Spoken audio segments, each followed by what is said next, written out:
阅课？你是阅读前任主编毕月课？我走的时候阅读可是好好的，你这个现任主编不准备跟我解释一下吗？没想到我走的这段时间，阅读发生了这么多事情。这件事情的确发生得很突然。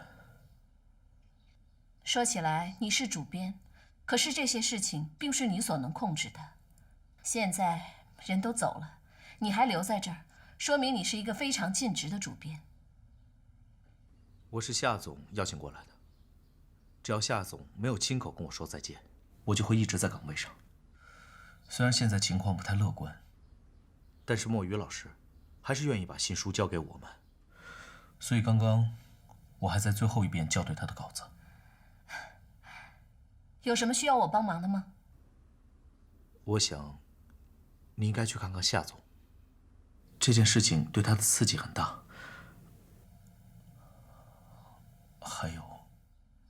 还有愤怒的小鸟，你们现在怎么样了？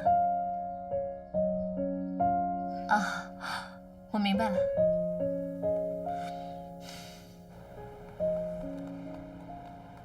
哈哈，一会儿啊，跟着二姨，千万别乱跑。二姨今天啊，要做一件特别重要的事情。什么重要的事啊？你猜？不就是来打高尔夫球的吗？你连这个都知道啊？当然，电视上演过，人家打高尔夫都穿你这样子的衣服。你真聪明。总之啊，你要乖乖的。二姨事成之后，奖励你一块大蛋糕，好吗？你这叫学坏，我才不稀罕。我会告诉何安叔叔，叫他不搭理你，叫他喜欢我二姨。小丫头，就你机灵。走了。我爸平生最大的爱好就是赚钱，能让他看见钱不去捡的，就只有高尔夫。如果你要袭击我爸，只有去高尔夫球场。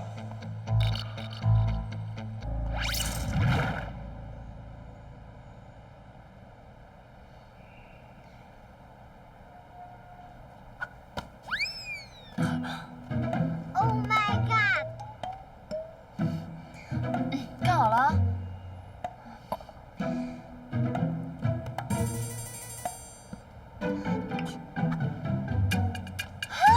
臭球，笨蛋！再摆一个，来。哎，你干嘛去啊？我去帮你捡球呀，笨！啊，你这个小家伙！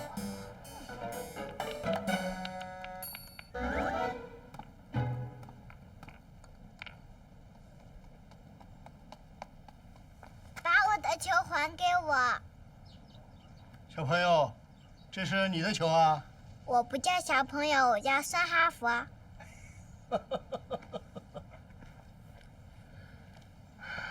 没想到你还很霸气啊！你也姓孙啊 Cannot。Certainly， 你姓孙，爷爷也姓孙，所以我们是一家人。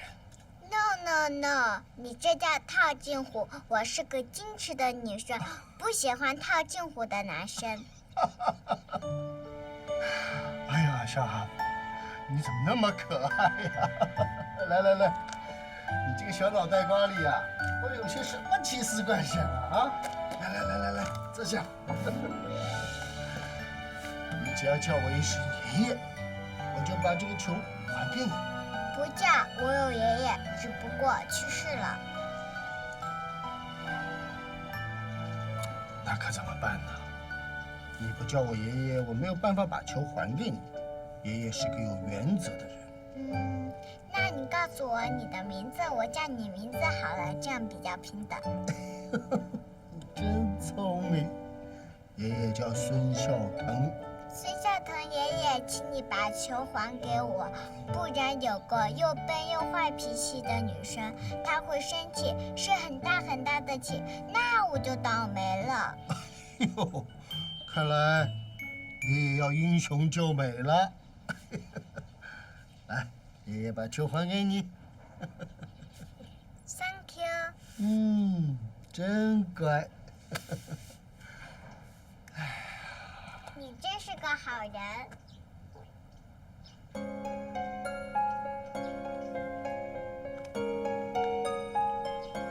小哈佛，刚才你说什么呀？我说你真是个好人。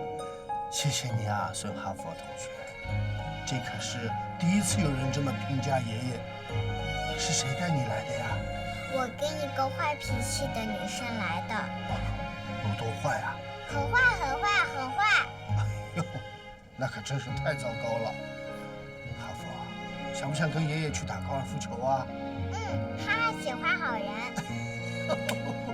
哈佛真乖。哎，来，哎呀，哎呀，走了，去打高尔夫球了。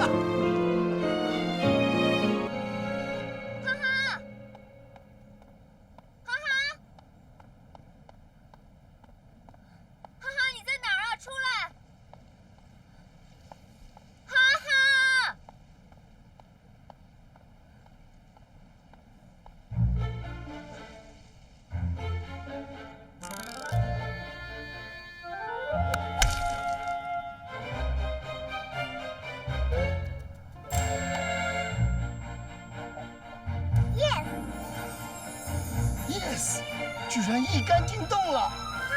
太好了，一杆进洞了！什么是一杆进洞？哟，可爱的小女生啊！爷爷就是因为有了你，才有这种美妙幸福的感觉。哎呀，这个一杆进洞啊，这就是最伟大的球哦！哎呦，可惜！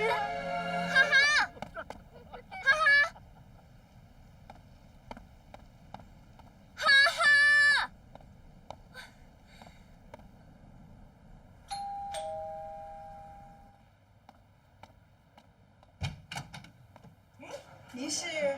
哎，你不是毕主编吗？哎，快请进，请进。夏总在家吗？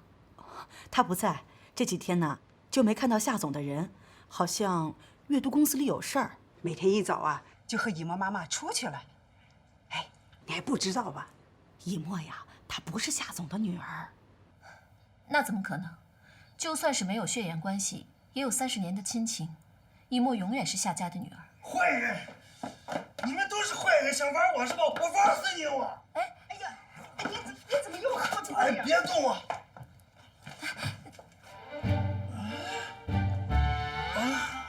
主编姐姐，想我了吧？我知道，在这个世界上，只有主编姐姐最想我。哎呀，这么大的啤酒肚，你喝了多少酒啊？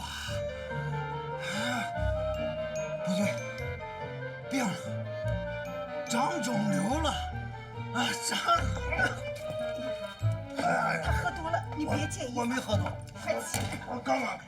张姐，麻烦你给他倒杯茶。好。我这没喝，这，我家客厅。来，茶来了。好。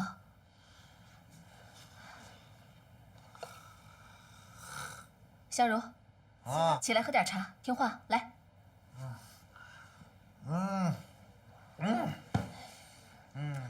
怎么搞成这个样子？具体我也不知道，好像圆满小姐，哎，就是现在夏总的女儿。说是把香茹的什么股份拿到了，夏总很不高兴，骂这兄妹俩啊不懂事来着。来，香茹，躺下。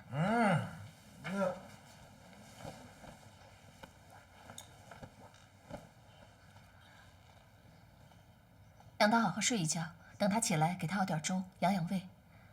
张姐，最近这个家里可能比较麻烦，麻烦你多帮衬着点儿，好好照顾他们，做点好吃的。这个我懂。我在夏总家做了快10年了，早把这儿当成自己家了。还是您毕主编仁义，这个节骨眼上还来看夏总。你说尹墨这丫头啊，自从家里出了事儿，就没见她露过面儿。你说夏总多伤心呀！别这么说，尹墨不是这样的人，他肯定是想办法去了。我先走了，有时间我再来。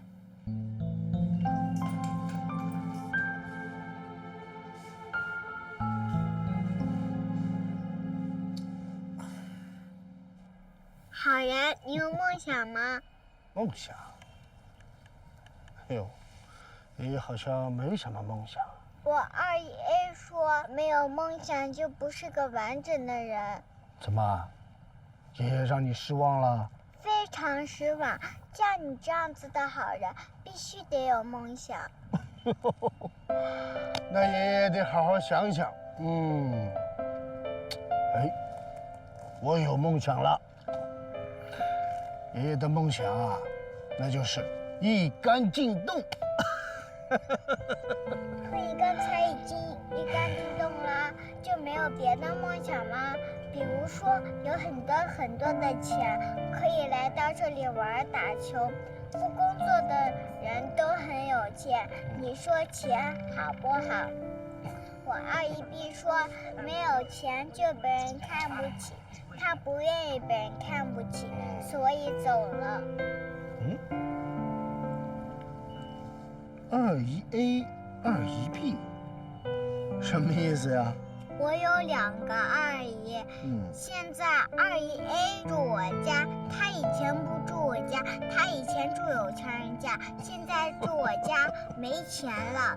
二姨 B 以前住我家没钱，现在不住我家有钱了。哎呀，你把爷爷都给搞晕了。唉，我每天都在思考，钱到底是什么，你知道吗？小哈佛啊，其实爷爷也不知道这个钱啊到底是个什么东西。你有梦想吗？有，我有梦想。那你的梦想到底是什么呢？等到我可以结婚的时候，我要嫁给一个平静人的男人。他没有大大的啤酒肚，也没有一边倒的头发，没有小心眼，也不会莫名其妙发脾气。他要喜欢运动，像你一样。他要喜欢唱歌，就算是唱得很难听也没关系，因为唱得难听会让我笑，唱得好听会让我崇拜。他还要每天都跟我说我爱你，这就是我的梦想。您说我能实现我的梦想吗？爷爷想想，能，一定能。哎，对了，爷爷现在有一个梦想了。真的吗？那你的梦想是什么？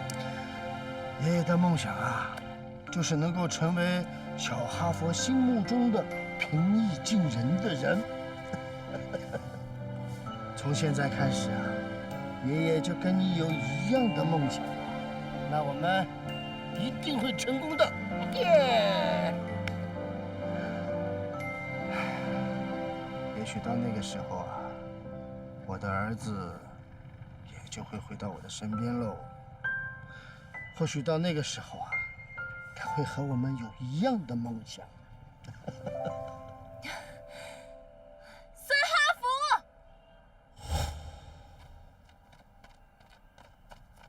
完蛋了，坏脾气的女生来了。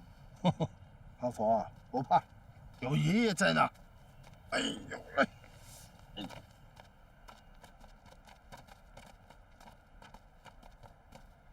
孙先生你好，哈哈，你怎么在这儿啊？看来我的直觉还是很准啊，果然是夏以沫小姐。这个就是你的小同伙吧？同伙？你什么意思啊？你今天打扮成这个样子，就是专程来找我的吧？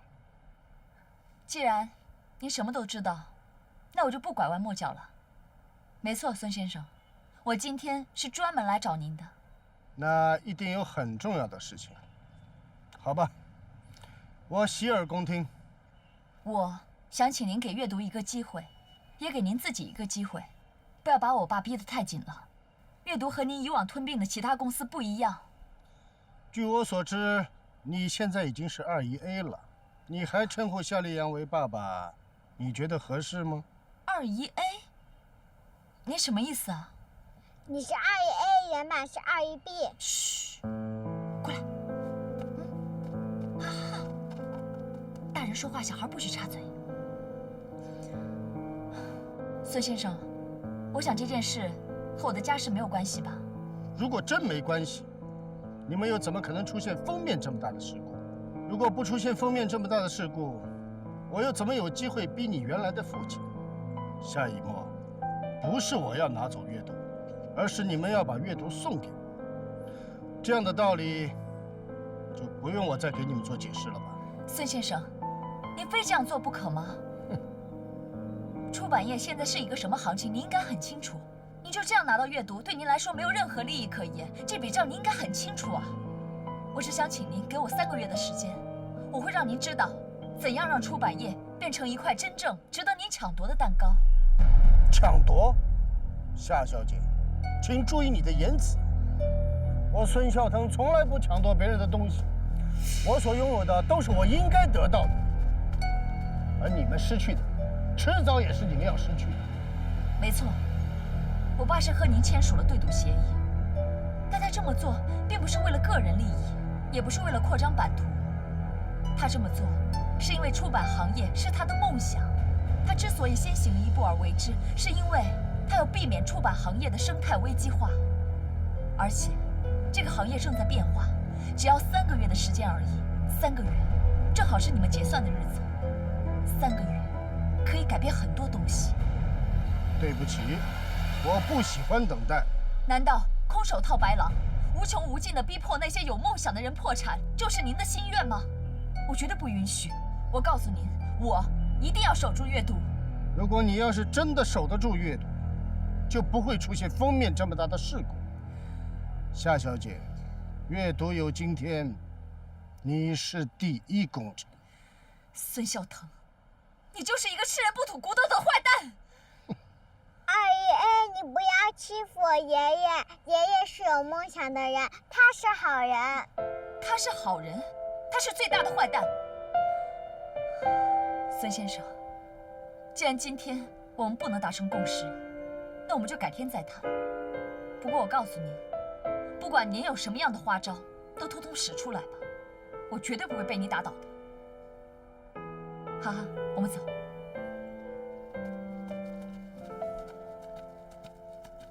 爷爷爸爸，哈哈，爷爷爸爸，不许回头了，哈哈。爷爷爸爸，哈哈，再不听话，我生气了。爷爷爸爸。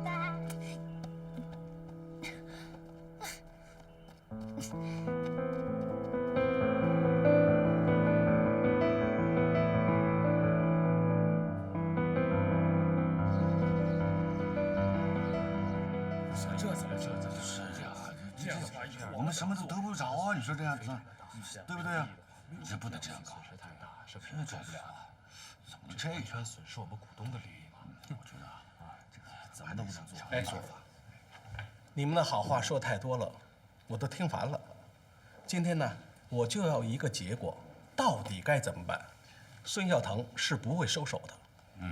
要是再死扛下去，真进入了司法程序，那我们什么都捞不着了，是不是？我们不如什么？不如答应孙孝腾的条件吗？那最起码还落个3瓜2枣的。没错，3瓜2枣。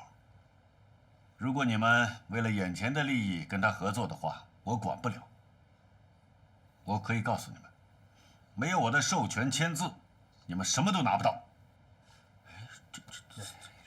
我们的利益怎么会上啊？是。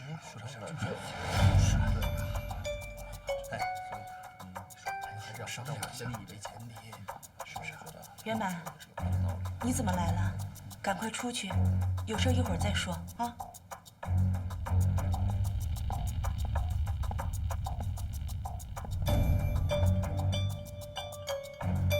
圆满，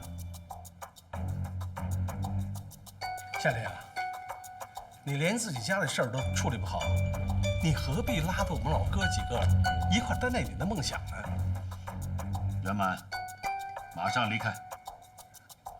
爸，我有权坐在这里。圆满，你这是怎么了？啊？你必须马上去，你要以大股东的身份参加这次股东会议。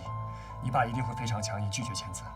但这个字要是不签，咱们就鸡飞蛋打了。这股权书是我偷来的，我妈绝对不会同意的。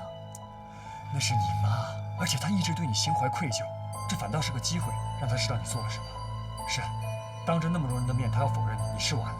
但你相信我，他一定不会这么做。不行，我做不到，这是公开胁迫我妈。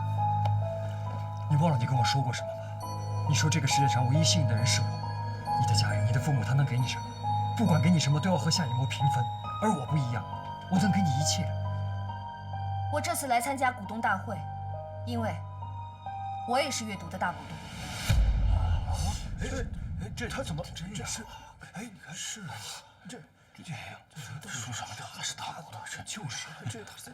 你有什么资格跟我们坐一块开会呢？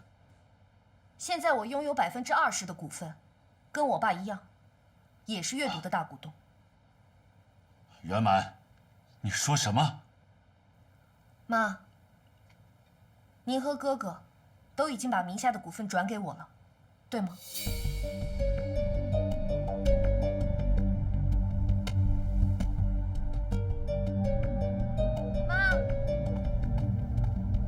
妈，你怎么还不睡啊？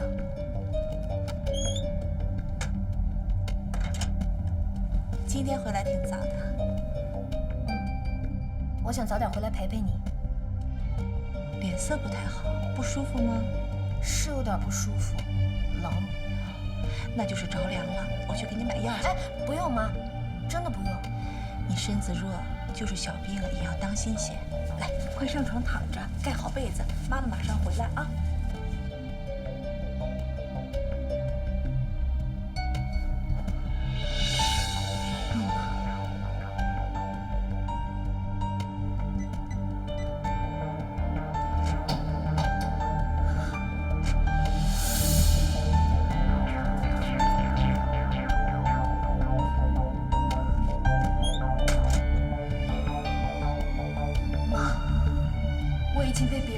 30年，如果我从一生下来就在您身边的话，我犯得着偷别人的方案吗？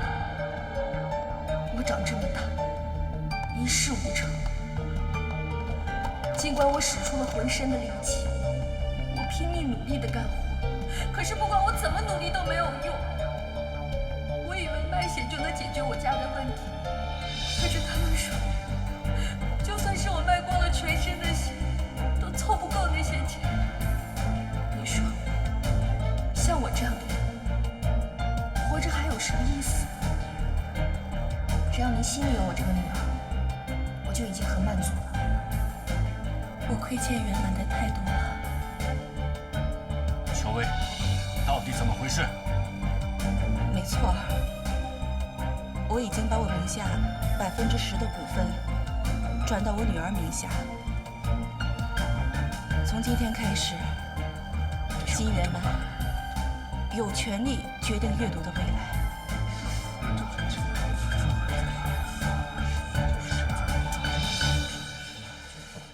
夏玲，你们一家老小都在搞什么名堂？你还把我们这些股东和董事都放在眼里吗？是啊。那么请问，金远满小姐，你将怎么决定阅读的未来呢？等等，既然是股东大会，那就请没有资格人离开。我已经等不及了。圆满，阅读和博固天信的官司你怎么看？我主张在转让协议上签字，我不觉得还有什么必要保留。阅读这个空壳公司，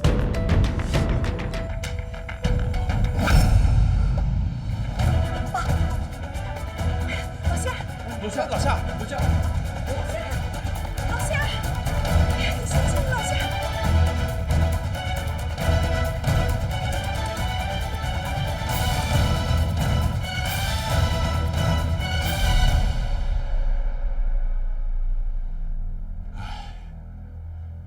到底是怎么了？她是我们的亲生女儿，她到底想干什么啊？老夏，你别激动，身体要紧啊！都是你，你到底想把她惯成什么样子，你才肯罢手啊？金圆满，你这个叛徒，你到底怎么想的你？你简直就不是个人你！你说，你到底什么居心？你从金饭碗跑回来，我们一家上上下下，谁不把你当自己人？行啊你啊，胳膊肘真敢管啊你！我胳膊肘从来不会乱管。你骗了我股份，你敢说你没骗？你的股份不是我骗的，是你送的。我送的啊？那我妈的股份呢？是不是你偷的？我妈她有病啊，在这个时候把股份转让给你啊？你真以为我是傻瓜呀？你本来就是傻瓜，以前夏以沫把你当傻瓜，我现在不得不把你当傻瓜。你什么都不知道，你凭什么来骂我？陈元美，我。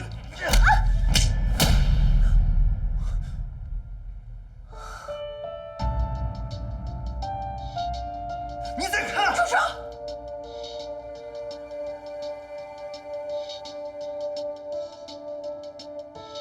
妈，都什么时候了，你还护着他？他会把我咱们家卖给别人了，你知道吗？他根本就不是咱一家人，怎么样都养不起。回你屋去。我不回去，我今天就看看怎么处理这家伙。叛徒，夏家的叛徒！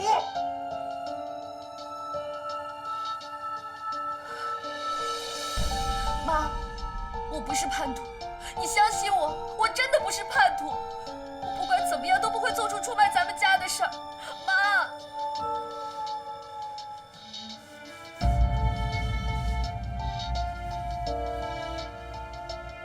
你说吧，你到底想干什么？妈，我要守护阅读，我也可以像夏以沫那样守护阅读，我也可以救阅读。你想怎么守护阅读？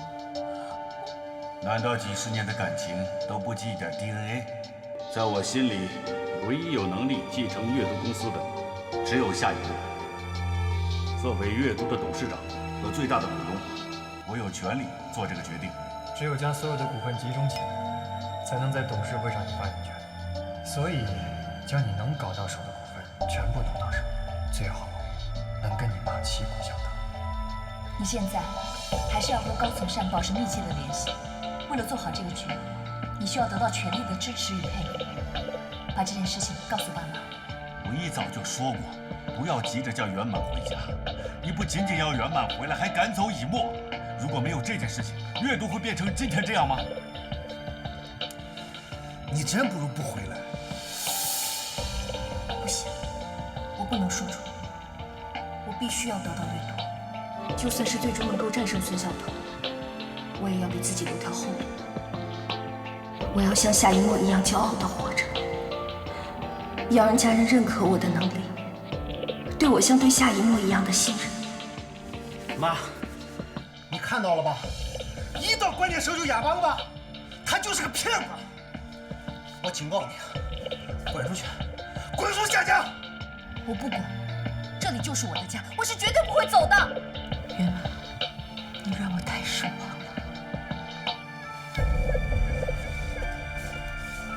妈，滚！别人了！妈。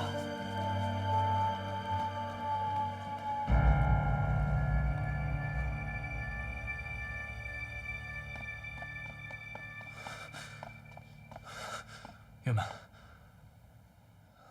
我不是叛徒。来，起来。我知道。到这个时候，只有你还相信我。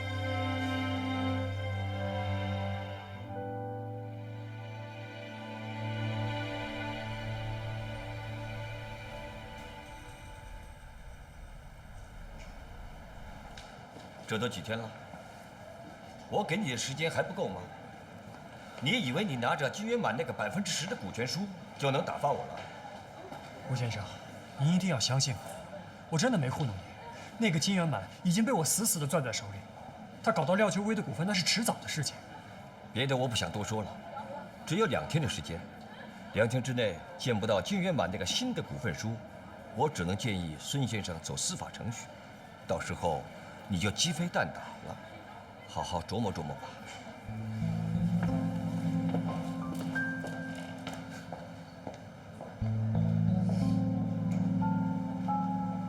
走司法程序，甭装谁呢？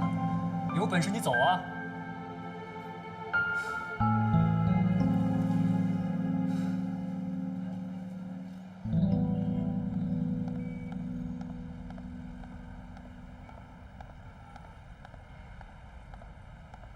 毕主编，真的是你！愤怒的小鸟，别来红样啊！太好了，我以为我再也见不到你了呢。哎呀，干嘛这么激动啊？哎呀，当心当心！你怀孕了，你结婚了，什么时候的事啊？孩子爸爸是谁？以后再说吧，一时半会儿也说不清楚。哎，你跟我说，阅读现在到底怎么样了？这么棘手啊！那个孙孝腾我也有所耳闻，是很难对付的。是啊，我去找过他，碰了一别次灰。那你接下来打算怎么办？我在想，他再怎么厉害，也不过是个生意人。那生意人最看重的是利益。他和我爸也没有什么深仇大恨，总不至于要耍着我爸玩吧？还真说不好。有些生意人啊，走火入魔了，这一般人很难了解他们内心最真实的想法。不过我了解到，他背后是有支撑的。支撑？你的意思是，从上而下来个釜底抽薪？这是一方面，我还准备正面突破，两手准备。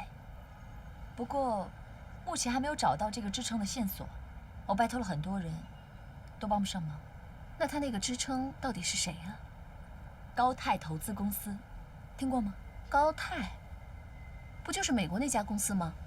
经常在亚洲搞兼并的。没错，就是他们。这个是孙准，孙孝腾的儿子告诉我的。夏雨墨，你走桃花运啊！这位孙公子怎么会把他爸爸的底细告诉你呢？应该不会是惩奸除恶吧？这位孙公子是不是对你有意思？什么呀？他跟我说，他一直不认同他爸爸的那种大恶嘴脸。那你现在跟何岸怎么样啊？我还以为回来能够喝上小鸟何来去的喜酒呢。分了。我告诉你啊，阅读现在人都走了，只有何岸还留守着。他可是替你一直在守着阅读。你可别去跟那个孙准这样那样的。我跟你说，如果阅读真的守不住了，我现在就跳长江。乱讲！你还想为阅读殉情啊？真要破产了，召集原班人马，从头再来呗。不着急，其他的忙我帮不上，高泰交给我了。你认识高泰的人？你以为呢？在美国这半年，我可不是单单游山玩水。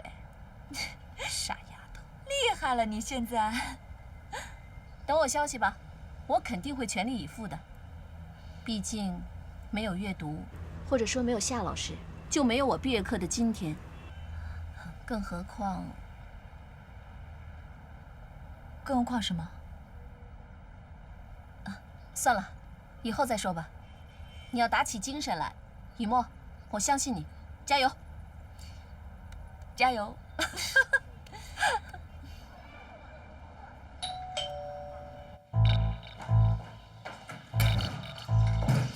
可算来了。急急忙忙的把我叫过来干嘛？我做美容呢。急？就我急你不着急啊？现在都什么时候了，你还去做美容？到底什么事儿啊？那个姓胡的找过我了，一天之内必须见到你妈给你的授权书，不然就走司法程序。你知道司法程序意味着什么吗？意味着要进入漫长的官司，时间长了，什么情况都有可能发生，搞不好咱们都得鸡飞蛋打。万一时间长了，你跟我的事被人知道，别说掌控阅读，咱们都没什么好日子过。你冲我嚷嚷什么呀？好，我不喊，是我不好。吃这个。那个，你妈怎么说？你又是怎么跟你妈说的？什么怎么说的？你有没有去参加董事会？说没说你是大股东？说了呀。那结果呢？你妈表态没？授权书给你了吗？表什么态啊！我爸为了这个事儿都气晕了，我差点就被他们赶出来了，还授权书呢，都是你出的好主意。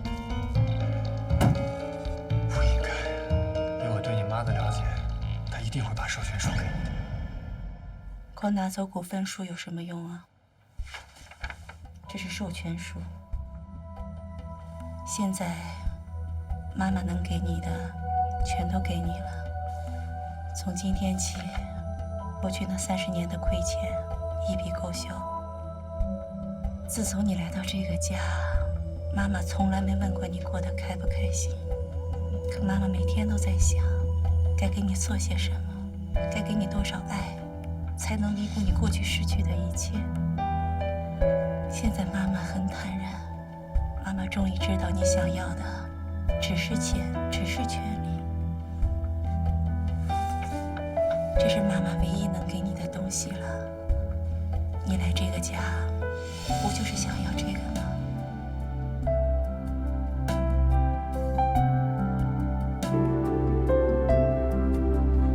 妈，原谅我。其实我只是想要真正属于我自己的家，想跟我的亲生父母在一起。我会像夏一木一样努力守护月都的。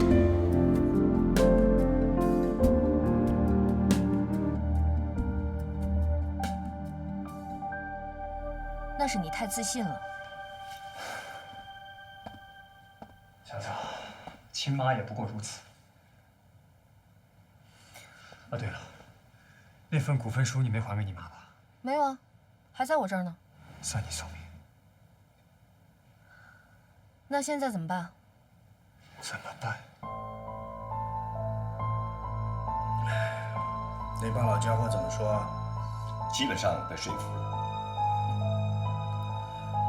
高存善那儿靠得住吗？应该没问题。应该。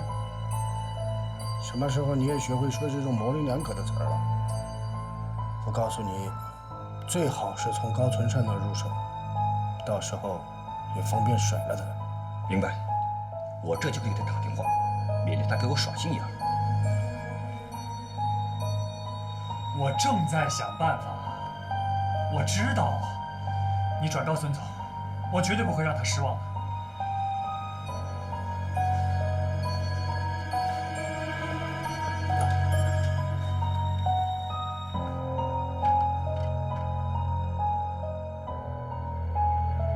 谁的电话呀？出什么事儿了吗？你脸色怎么那么难看啊？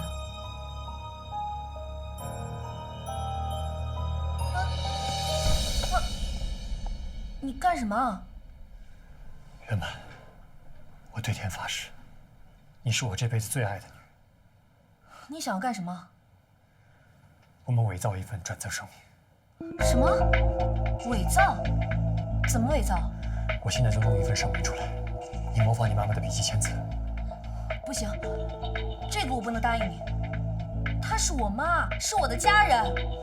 家人？圆满，你醒醒吧！他们从来就没有把你当成过家人。这30年来你受了多少苦，他们弥补过你吗？难道就靠几件名牌衣服就把你打败了？别天真了，你要学会自己掌握自己的命运。只要我们成功了，以后你就再也不用靠夏烈阳女儿的身份过日子，而是靠你自己金圆满。那个孙孝腾为什么会有今天？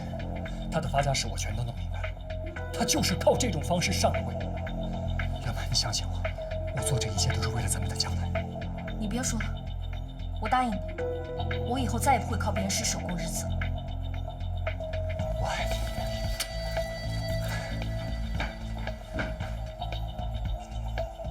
你那边怎么样？有眉目了吗？你真的斗得过孙孝腾吗？时间不多了，一墨。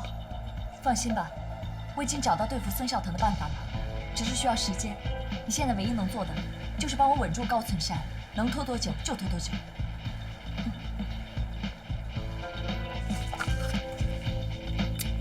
来，签字吧。你只要写下廖学威这3个字，你想要什么就有什么。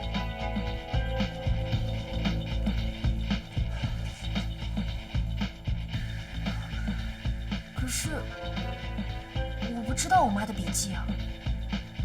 等一下。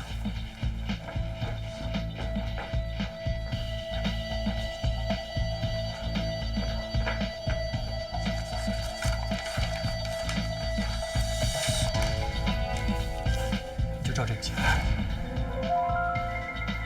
我可以写先练一练嘛。好，你练练。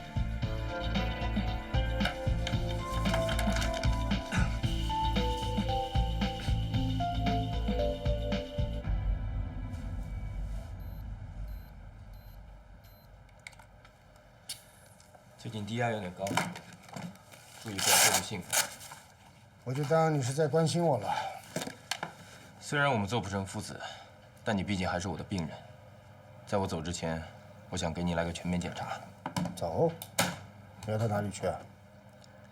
走到一个没有自责内疚的地方，走到一个永远都不会记挂你的地方。你就为了一个刚认识不久的女人，你就要走？董事长，金源满的授权书。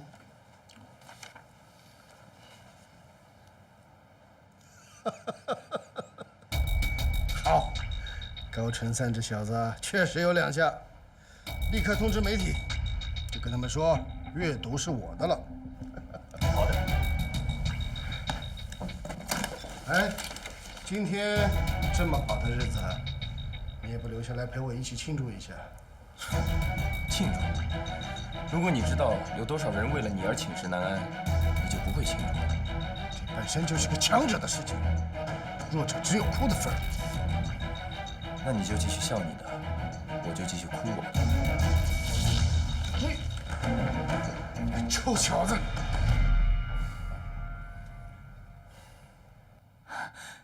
什么？于满把授权书给你爸了？是传真，我亲眼看见的。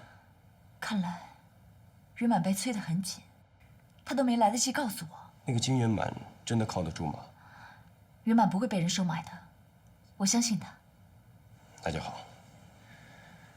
那接下来怎么办？我还在等消息，不过我的计划书已经托人转交给高泰了。明天就是新闻发布会了，我爸一定会拿着签约书来宣布的。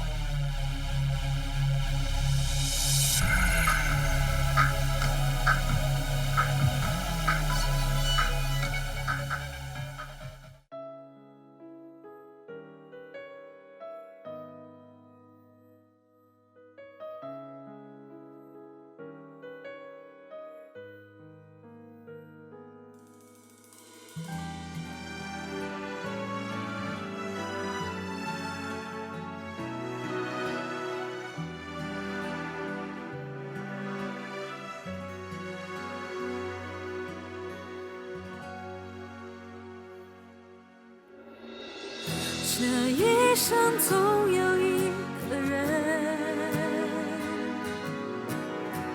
在心头刻下一道痕。即时光影落满灰尘，却又闪来时的门，一寸一寸揭开守候的年轮。这一生总有一个人，在梦里种下一个吻，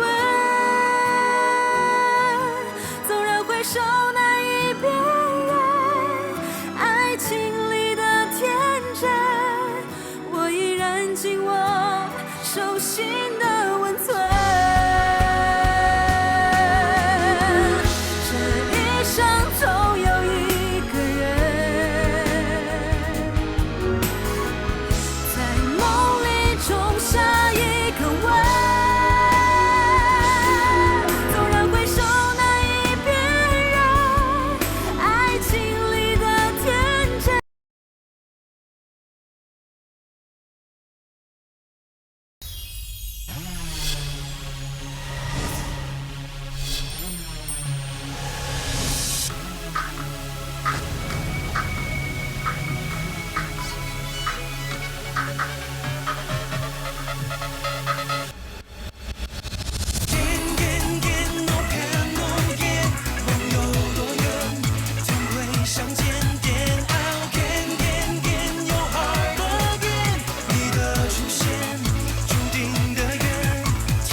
小腾要真敢开新闻发布会，咱们就出去拉横幅示威，坚决不同意阅读一手。到时候肯定有记者来报道，就要把事情搞大。难不成他敢生抢啊？你就别捣乱了，还拉横幅，到时候再以破坏治安罪给你抓起来。那怎么办？坐以待毙啊！主编，你说句话吧，我们都听你的。反正阅读的元老也都打过招呼了，不光我们编辑部的，还有市场部、发行部的。你也知道大家对阅读的感情。我觉得若楠刚刚说的有一点是可行的。我说可行吧，要不我现在就去拉横幅。横幅就不必了，但我们要开个新闻发布会，就在他们的会场。我会把墨雨、韩冷，还有其他知名作家请到现场来。只要他们一到现场，媒体注意力就会转移到他们身上，这样他们就能成为焦点。你们觉得这个办法 OK 吗 ？OK。来吧，先吃东西吧，都凉了。主编，你最近怎么样？听说你还在阅读、看稿子。我就是一介书生，从来没有跟生意人打过交道，别的忙帮不上，但最起码我能够忠于职守。这样阅读回归的那一天，至少我们是做好准备的。我也不相信阅读会倒闭。对了，你们网络业务怎么样了？主编，你问的是夏以沫好不好吧？啊，以沫挺好的呀，而且挺有想法的。然后呢，我们的构架也已经出来了，不过呢，需要大笔的资金才能实现实质性的技术设计。以沫姐把所有嫁妆都搭进去了，把所有钱都赔进去了，所以我们一定要帮她完成这个心愿，一定要成功，不然她嫁都嫁不出去了。哦，那你们现在的公司叫什么名字啊？金色夏天。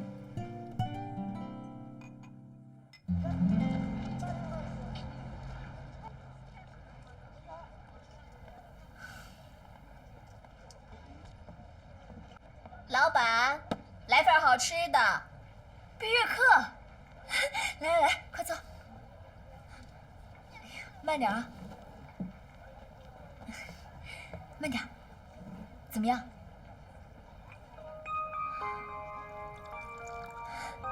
真的？当然。我是谁呀？我都快饿死了，你赶紧给我弄份吃的。好，没问题，你等着啊。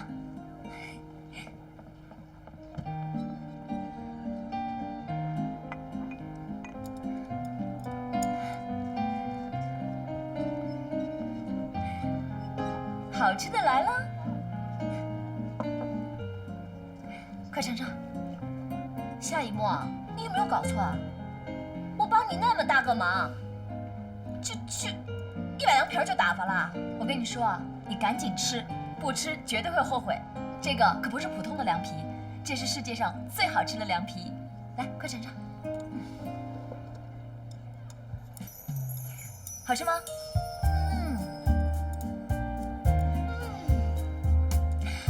太好了，不过人家说了啊，人家对那个孙孝腾啊，也只是有一定的影响，对于博库天卷的行动是不干涉的，你要做足准备啊，不要功亏一篑。放心吧，我有孙孝腾的痒痒肉。痒痒肉，孙准啊，不是说父子俩关系不好吗？谁说是他了？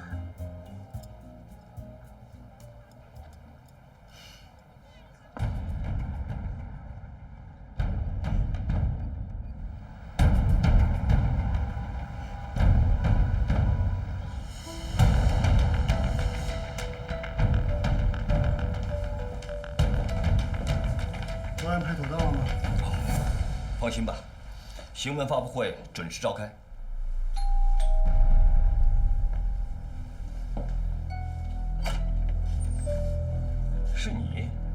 我要见孙先生。夏小姐，我可是等你很久了，可你现在才来，不觉得有点晚吗？孙先生，你是何许人也？我自己不准备充分，怎么好意思上门呢？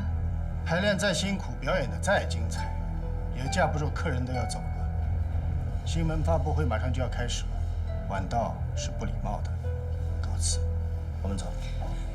我想请您给我1分钟时间。没想到你还挺自信的吧？你觉得1分钟就能说服我吗？你没给我机会，怎么知道呢？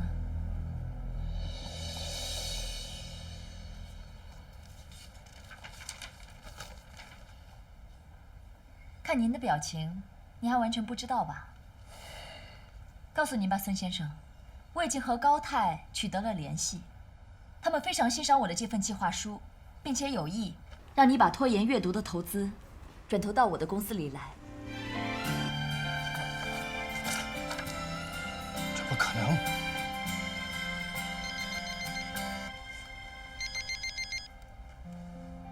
喂，哦，等等。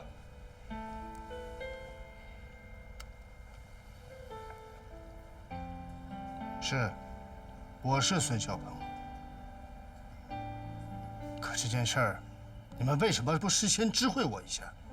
我们博库天卷和你们高泰合作的原则，我不想再重申了。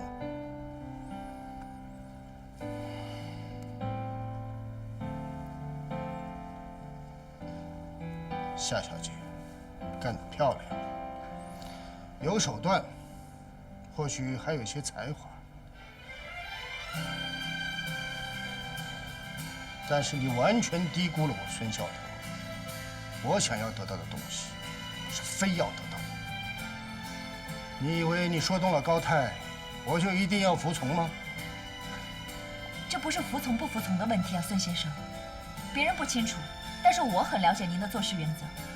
您不是什么投资商，说直白一点吧，您更是一个好猎手。一个好的猎手出去打猎，不仅是为了自己填饱肚子，更是为了他的客人吧。像您以前的那些猎物，例如靓仔牛奶，您都没有自己经营，而是直接转手高泰，让他们重新包装上市。我这么跟您说了吧，如果您现在不收手，我一定有办法说服高泰，让他拒绝接受您的新猎物，也就是阅读。出版业的残酷生态淘汰已经来临了，没有人会愿意买一个日渐贬值的公司啊，孙先生。夏小姐，你果真有两下子。先是搞定了我那个傻儿子，然后又说动了高泰。但是你太不了解我孙小腾了。你以为就凭你这份小小的策划书，就想让我收手？阅读我要定了。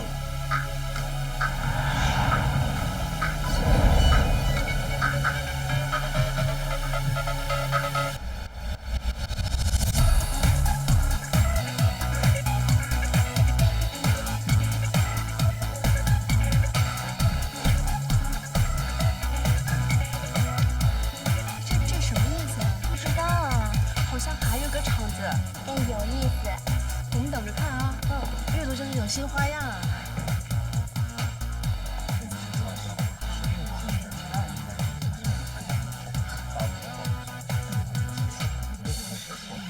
主编，郝主编，你好。莫老师，这边请。何老师，我心里没底。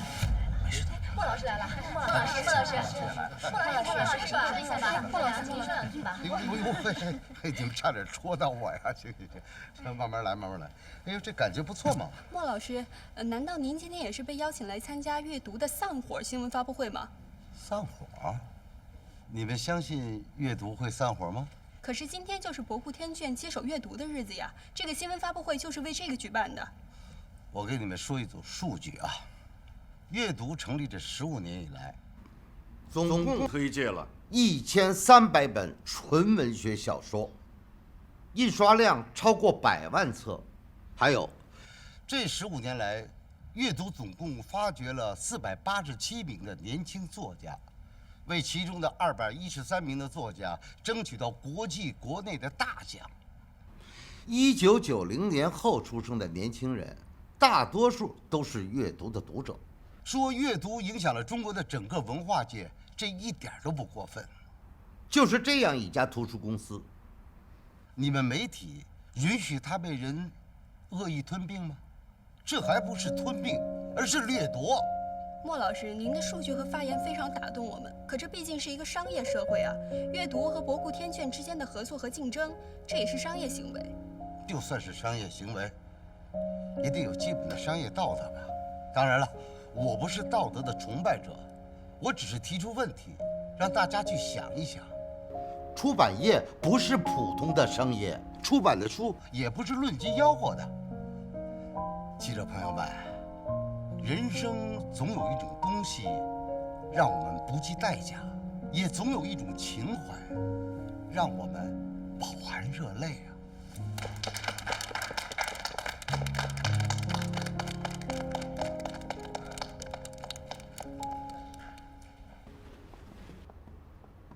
哎，夏总来了，夏总来了，夏总来了，来，快！夏总，夏总，哎，不好意思啊，夏总不好意思啊，夏总现在不接受采访，不好意思啊。爸，我今天什么都不想听，什么都不想说。爸，您放心吧，我是绝对不会签字的。他们把架势拉得越大，我越会抗争到底。请您相信我，我永远都是您的女儿，我不会背叛您。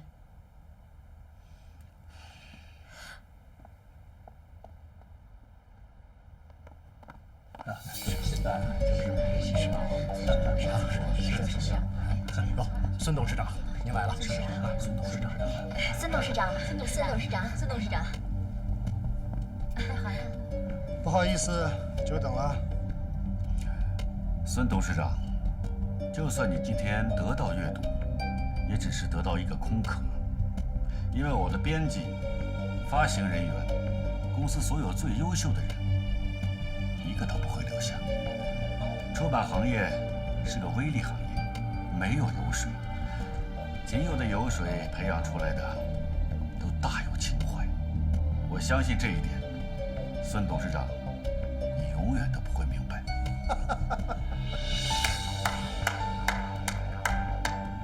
说得太精彩了，夏总，那我们就拭目以待吧。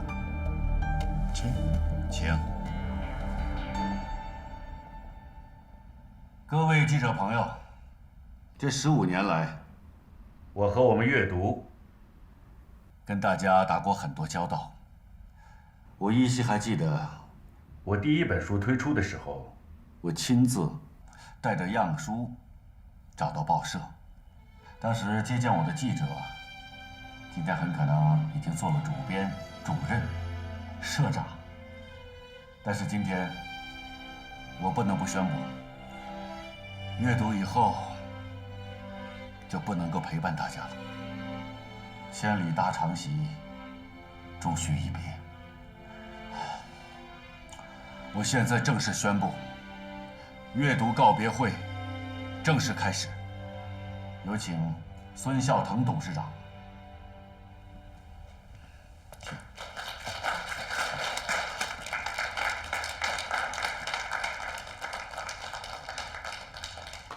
夏总言重了。今天不是阅读的告别会，而是阅读的新书发布会。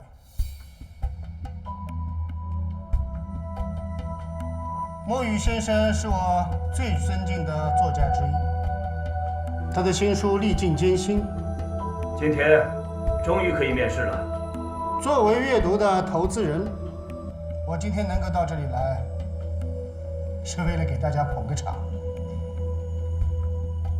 孙先生，您不是来接手阅读的吗？你们不是和阅读签了对赌协议吗？阅读输了。我再一次的重申，博库天卷和阅读签署的不是对赌协议，而是单纯的投资协议。是这么回事儿。是啊。不知道呢。投资。是。孙爷爷好。小乖乖，你怎么来了？二爷爷让我给你送礼物来了。是吗？哎呦，来让爷爷抱抱。哎呀，送什么礼物啊？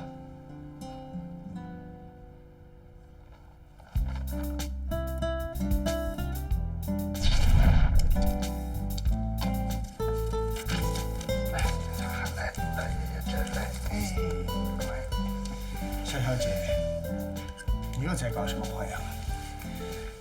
我知道您的知识渊博，我今天又斗胆来跟您讨论一下历史。您现在眼前看到的就是人类有史以来的图书。这个是乌龟壳，是我姥姥亲自弄的，我还吃了乌龟肉呢。是吗？还吃了乌龟肉啊？早在3000多年前的殷代后期啊，那个时候还没有纸的发明，但是呢，就有了关于占卜吉凶的书的出现了。那个时候，人们就就地取材，利用这些龟甲、兽骨作为记录材料，把占卜的内容记在龟甲和兽骨上。这就是最早的图书，甲骨的书。然后，哈哈，这是丝绸，是我妈妈的旧围巾。哦，是吗？这么漂亮。丝绸呢，也叫丝帛，用它撰写而成的书呢，叫做帛书。哈，这个是竹简，这个是我爸爸亲自做的。是吗？哎呀，做的可太漂亮了。不过哈哈要是不听话，爷爷可要打你的小脑袋哦。把这个竹筒呢，分成一条一条又细又平的细分签，用笔在上面写字。那一个就叫简，把很多的简连在一起就叫册。这个简册呀，最早是出现在南朝的中叶，当然了，还有用木头做的书，叫做版牍。那版牍和简册的出现呢，就让知识逐渐的从皇家贵族走向了我们这些平民老百姓了。啊，当然了，这些不是最伟大的发明，最伟大的发明啊，是造纸术和印刷术。你给我上的这堂历史课，到底想表达什么？难道你以为就凭这些就可以说服我？我今天到这儿来是要全盘的、无条件的介绍我的网络计划。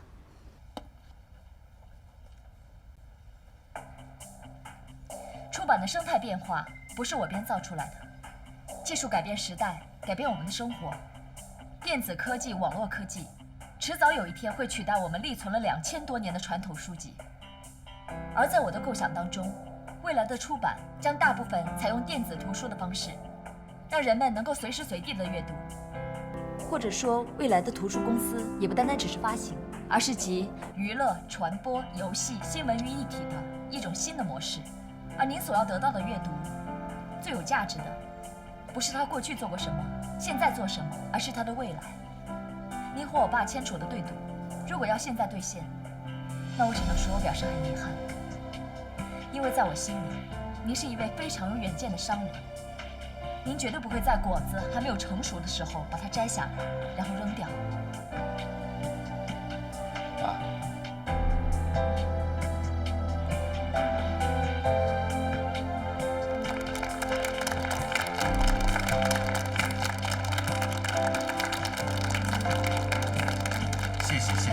谢谢孙董事长，你放心，阅读不会让你失望的。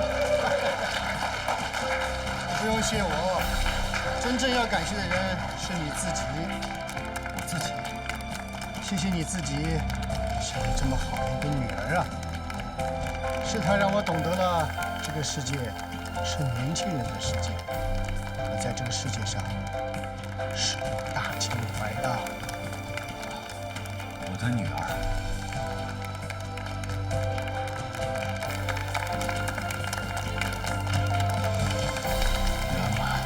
我的女儿，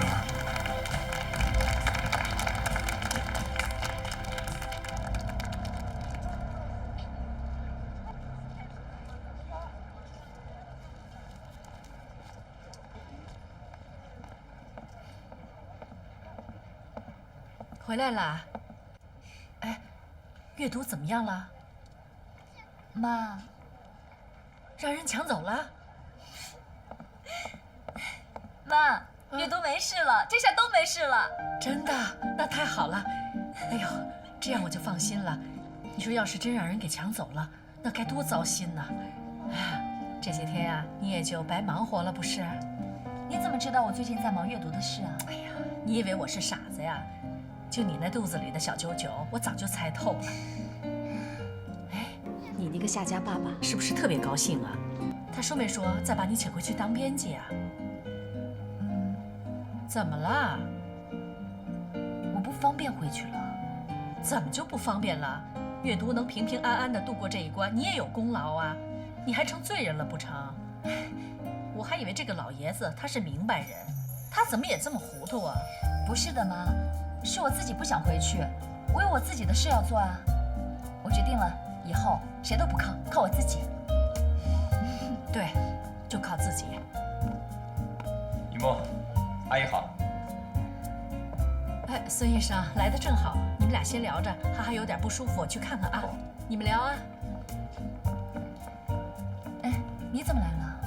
没事，就来看看你。阅读现在没事了，你有什么打算？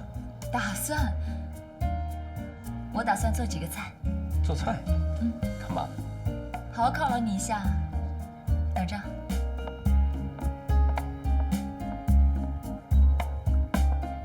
哇，那我就不客气了啊。哎，谁说给你吃的呀？哎，你不是说犒劳我吗？你后悔了？这是我呀，做给你和叔叔的，拿回去和他老人家一块儿吃。我爸。经过这段时间的接触啊，我觉得叔叔人其实挺好的。不管怎么说，他是你爸，过去的事情呢，就不要总放在心上。其实我也看得出来，你心里挺关心他的，不如就利用这个机会，好好的和叔叔和解吧。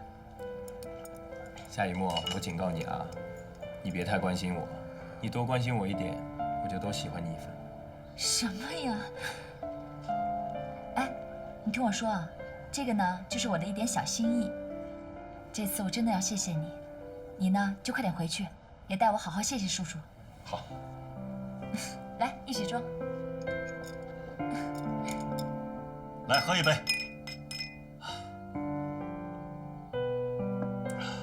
大哥，恭喜你圆满解决了这个问题。今天啊，我太高兴了。爸，孙小腾真的决定给阅读投资啊？当然了。老夏，你不准备说两句吗？好，那我就说两句吧。今天是我第二个最开心的日子，第一个呢是阅读开张的那天，今天堪比那天，今天呢是我们阅读得到的第二次生命，这些啊都要归功于我们圆满。爸，您别这么说。哎，我还没说完呢。圆满啊，爸爸真诚地向你道歉。我不知道你一直在运作这个事情，可以这样说吧，我根本就没有想到这几天让你受了很多委屈。爸爸跟你说一声对不起。没事儿。圆满，妈妈也说了很多过分的话，原谅妈妈啊。还有我，圆满，哥哥就是个大笨蛋。圆满，你要是再生气的话，来，随便打。哟，真打？行，我就是个大笨蛋。不过圆满啊，以后不能这样了啊！就算有天大的事情，都要跟家里说一声。圆满不是怕我们知道了着急吗？就算是这样，也不能够擅自做主啊，对不对？我知道了，爸，以后我会注意的。什么叫一家人呢？不管大事小事，一起面对，这才是一家人。爸，都知道了。饿死了，吃饭吧。我还没讲完呢。咱们一家人啊，好久没那么高兴了。来吃饭，来。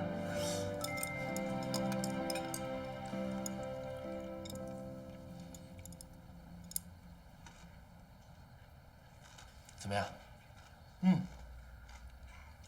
这不是也是你做的吧？你小子不会偷偷的溜出去学什么厨艺了吧？你就说好不好吃嘛？好吃，爽口，开胃。我儿子做的那是天底下最美味的菜肴。这不是我做的，啊，这是夏以沫做的。夏以沫？不会吧？那个千金大小姐，夏丽阳可告诉我说，她那个女儿除了工作，可什么都不会啊。他们家开了饭馆，他妈妈厨艺可好了。原来你都已经正式的见过人家家长了。这可是我未来儿媳妇给我做的菜，配得上这个好酒。来。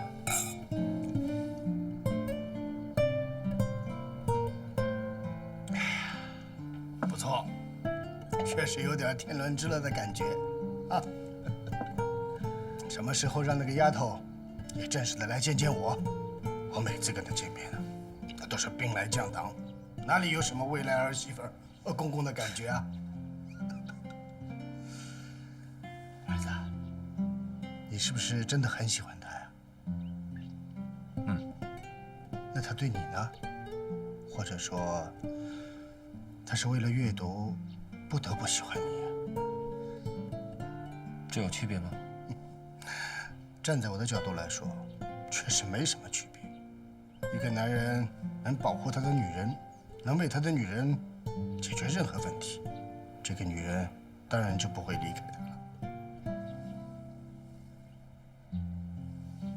怎么，遇到困难了？还是有竞争对手了？爸，说什么呀？你还年轻，当然会为了感情的事伤神，但是这是一种宝贵的经验。你爸爸都已经没有机会体会喽。没想到，咱父子俩的关系，却因为这个丫头而发生了变化。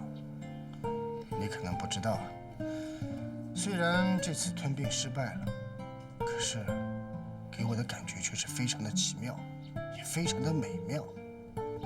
没想到，人越老，越善于享受失败，却害怕孤独了。爸，您不老，也不会失败的。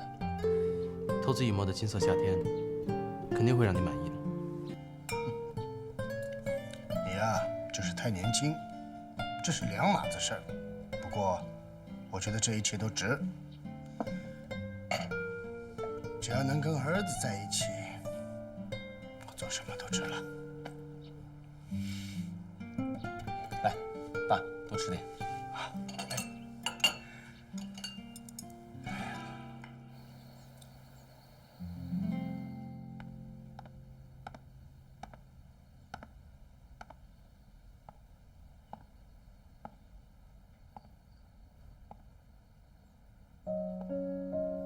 主编每天吃住都在编辑部，当大家都在给自己想退路、找工作的时候，只有他还跟傻子似的在校对稿子呢。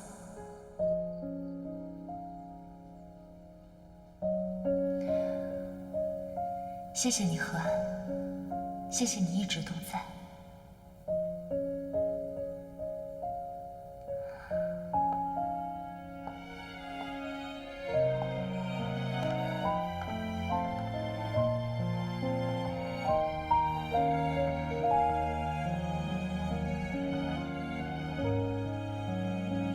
以沫，最好还是你用你的办法守护住了阅读。你现在安心了吗？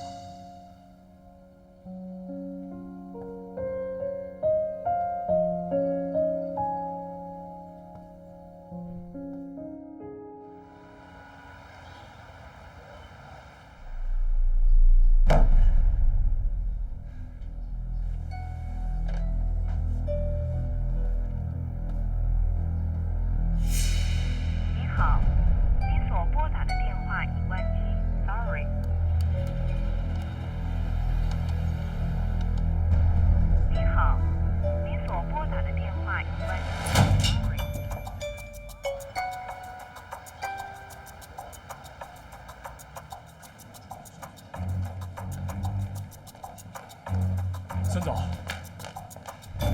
您怎么能这么做？我为了您鞍前马后，忙了半天，你把到手的阅读又给送回去了。怎么，你是在教我做事儿吗？不敢。可是我现在怎么办？你跟我有什么关系啊？您答应过我事成之后给我阅读的经营管理权吧？现在事儿成了吗？搞成这个局面，好像不是因为我，是因为您自己吧？高存善，你也太真小看我了。你背地里和金圆满到底做了什么？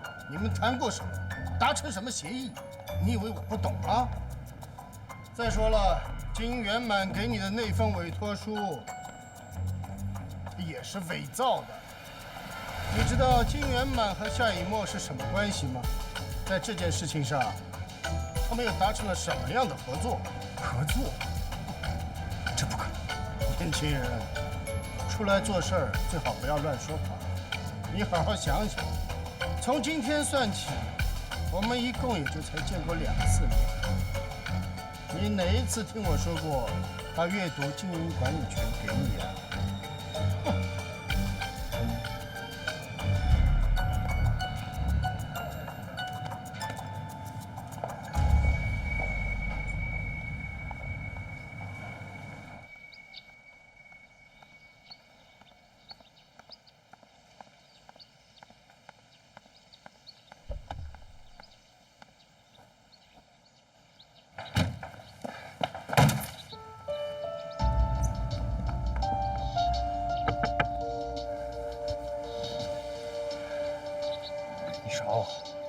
你和夏以沫联起手来耍我！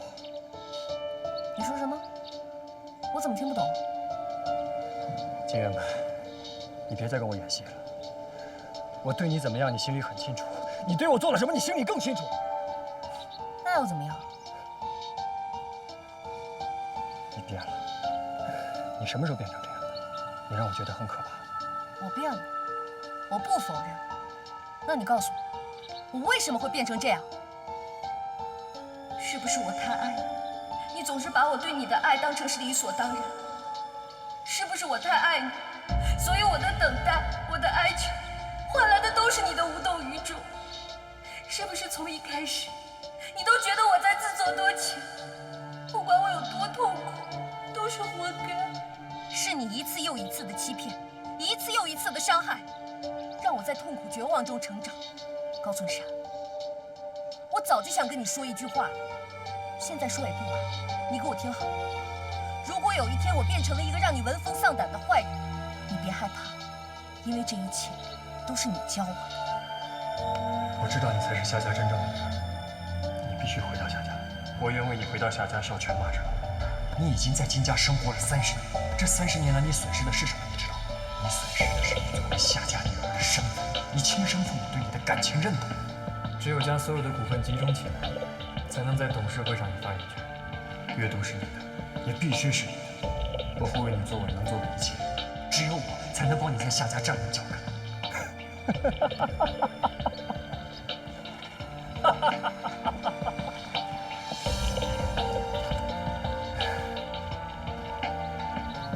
真是个好徒弟啊！只有状元徒弟，没有状元师傅。看来我这个师傅是什么也得不到了。你何必那么大怨言呢？我又不是一个不讲情面的人。是，你是什么都没得到，但你也什么都没失去啊，你还是阅读的一员。我也不会把你跟孙小腾之间的事说出去的。是吗？当然，这说出去对我有什么好处？更何况，你现在在我这儿还是一个能干的好帮手。只要你愿意，阅读的大门随时为你敞开。只要我乐意，谁也动不了你。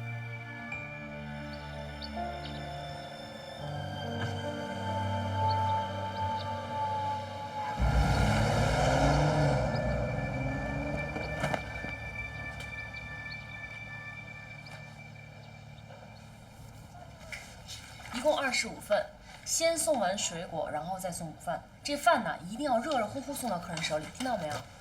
放心吧，我这个明白咱们的核心竞争力就是会计。得这还转上词儿了，你老公又不傻。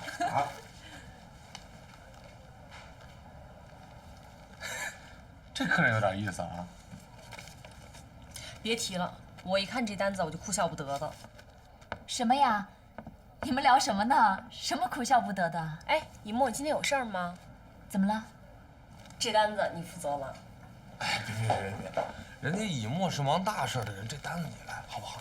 我也有事儿啊，我今天做保洁呢，我那大客户呢。啊，这排骨套餐盒饭25份，苹果8斤，火龙果6斤，橙子10斤，提子7斤。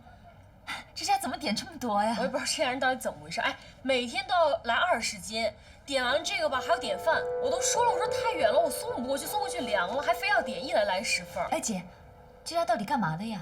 干嘛我也不知道，我去连人都没见过。没人他怎么收货呀？我就往门口一放，人家自己拿回去了，我也见不到人。哎，地址有吗？我看看地址。后面呢？后面写的这儿。是他。你认识啊？怎么了？你认不认识啊？哎，姐，这事儿就别管了，一会儿我去送吧。行。那行了，你费心了啊。何安，你怎么回事？你不来，你也不早说一声啊！我做了那么多的菜，那么多好吃的，你这……行了，知道了。怎么小安不来了？说是在家赶稿子呢。哦，倒是挺上心的。啥时候对我这个妈要这么上心就好了。圆满来了，阿姨。他怎么了？生何安的气呢？本来说来都做好饭了，又不来了，在家赶稿子呢。阿姨，你别生气了，都是何安没口福，我把那些好吃的都吃光，怎么样？我问你，你多少天没来了？对不起，阿姨，我最近特别忙，图书公司差一点就破产了，要不是经过我们的努力，我这都不好意思来见你。哎，不信，你去问何安。我哪知道你们是不是合起伙来骗我？阿姨，当时公司真的特别危险，但是我心里就一直想着阿姨。我心里想，我一定要度过这次危机，我一定不能让阿姨对我失望，所以我就卯足了劲儿，我就拼命的努力。阿姨笑了。我看到你笑啊，我什么烦恼都没有了。哎，我去帮你干活好不好？行了，你去给何爱送饭。我做了那么多好吃的，都是他爱吃的，他心里没我，我心里还有他呢。好，待会儿我见到何安啊，我要狠狠的批评他，要他把这些好吃的全部都吃光，怎么样？哎呀，还是你懂阿姨。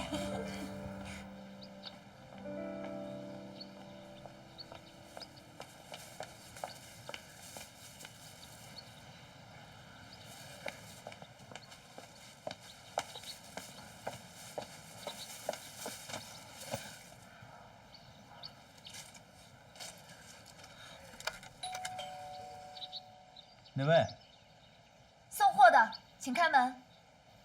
放门口就行了。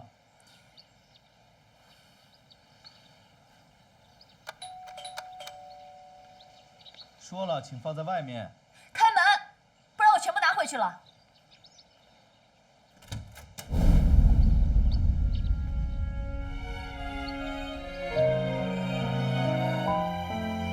一墨，果然是你。一墨，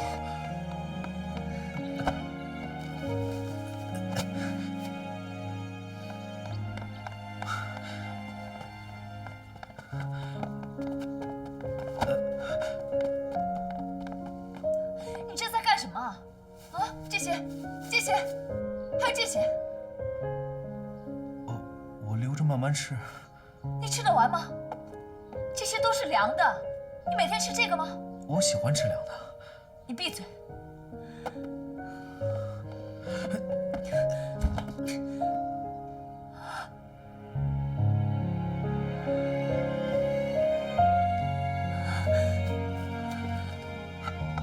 你千万不要生气啊！我绝对不会浪费的。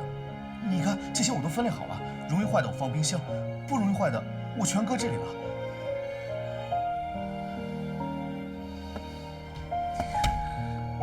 以沫，你不要生气。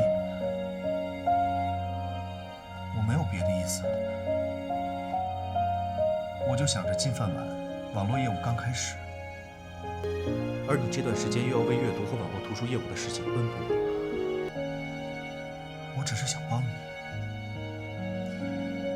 而我又不想让你和你的家人知道，所以每当他们来送货的时候，我从来没有出现过。一墨，真的，你相信我，我这些全部都会吃掉，我不会浪费的，因为这是愤怒的小鸟精心帮我挑选的食物。你要是答应离开河岸，我就相信你刚才说的一切。夏一木，不要太自作聪明，你是什么样的人，我还不清楚吗？作为合作者，如果被我发现你在敷衍我，我可以随时收回我的承诺。你认为我是会担心浪费吗？你看着我的表情，我很生气，何安，我没想到你是这种人，我对你好失望。拖拖拉拉，爱爱妹妹，你是成年人吗？我们已经结束了，你懂是什么意思吗？你在这演情圣吗？你很自我感动吗？你以为你这样做我就会感动？你演这出戏给谁看的？现在这有观众吗？你以为我是谁啊？我还是小女孩吗？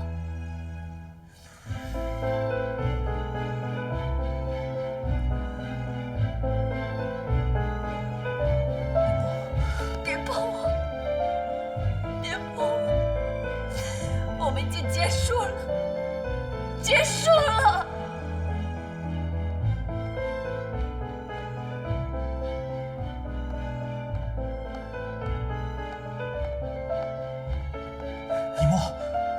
一墨，你告诉我到底发生了什么事情？就算你要跟我结束，我可以接受，但我请你告诉我，到底为什么？我不相信你会喜欢那个孙主。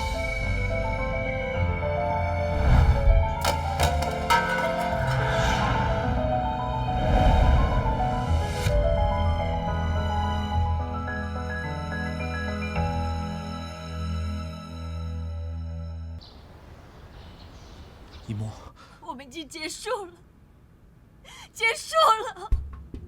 我再也不想见到你，别来找我。一墨，你告诉我到底发生了什么事情？就算你要跟我结束，我可以接受，但我请你告诉我，到底为什么？我不相信你会喜欢那个孙转。为什么不相信？他不够优秀吗？因为你不是看上谁优秀就会喜欢的人，你是那个就算不知道何来去是谁，还会默默等他3年的那个愤怒的小鸟。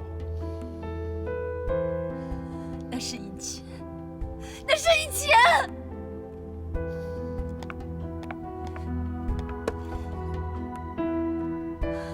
以前的夏一墨除了幻想什么都不会，但现在的夏一墨，他离开那个温床一样的家，回到了自己的地盘。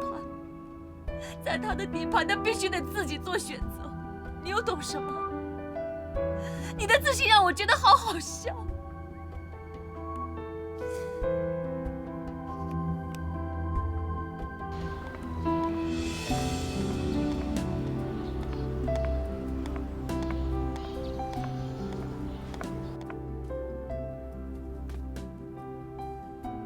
我告诉你，不管发生了什么事情，我都不会跟你结束的。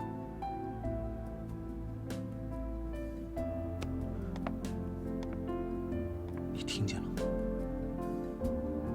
我不同意，也不答应。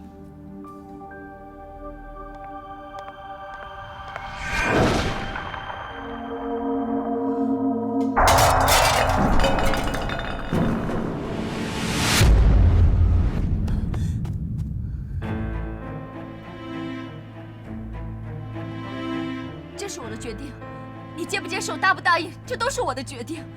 从现在开始，你不要再来找我，也不要再来干扰我的家人。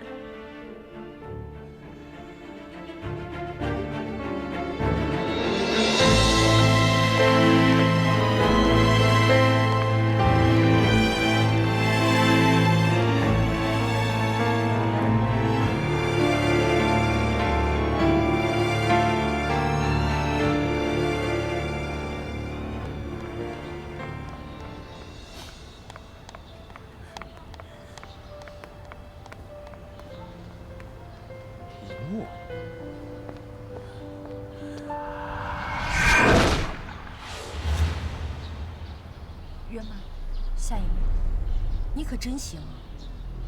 你什么意思啊？你忘记你答应我的事情吗？我和何安已经没有关系了。那你在这里干什么？你刚才又在干什么？夏一木，你给我听好了，要不是当初你说你会跟何安分手，我根本就不会跟你合作。跟我合作有错吗？阅读好了对你也有利啊！难道我是为了保住我自己吗？收起你那套！就算没有你，我一样可以保护阅读。既然你已经答应了离开何安，那何安就是我。你别当面一套背后一套，我根本不吃这一套。还有，你别做那些下贱的事情，让我瞧不起你。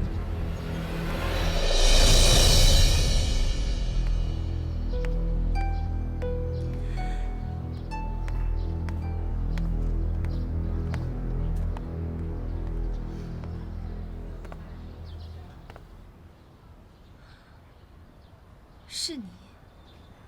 你怎么在这儿？我就在这小区。这么巧？把汗擦一下吧，不知道的人还以为你哭了。谢谢。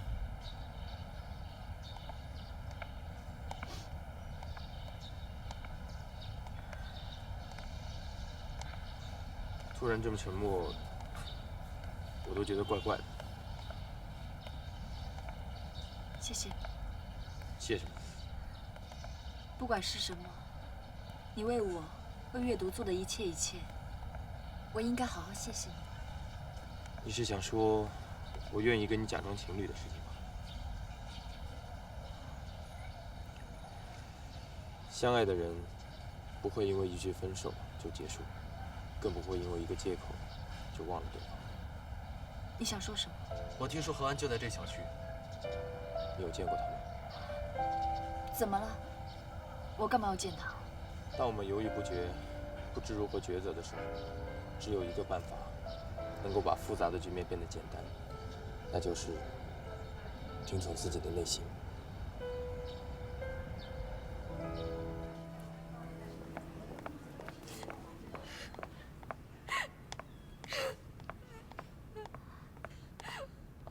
圆满，到底怎么了？还能怎么着？准是何安惹着他了呗。根本不关何安的事儿。那到底怎么回事啊？你说话，你不说你到我这儿来干什么？我就不喜欢这女人哭哭啼啼的。都是夏以沫。夏以沫？那丫头怎么了？她勾引何安。我去送饭的时候，夏以沫抱着何安，他们在那儿，我都不好意思说出口，羞死人了。他们也太过分了。何安，你胆子也太大了。阿姨，都说不是何安了，是夏以沫勾引的他。你是不知道夏以沫多有手段。他是有手段，那你呢？你就知道哭。我能干什么呀？我只能忍着呗。我要是能有他那么有手段就好了。忍什么忍啊？那夏以沫能上何安那去搞胡妹子，你也能。我给你撑腰。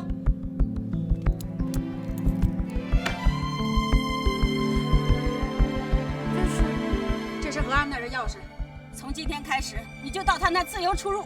我倒要看看那个夏以沫到底脸皮有多厚，我就不信任他。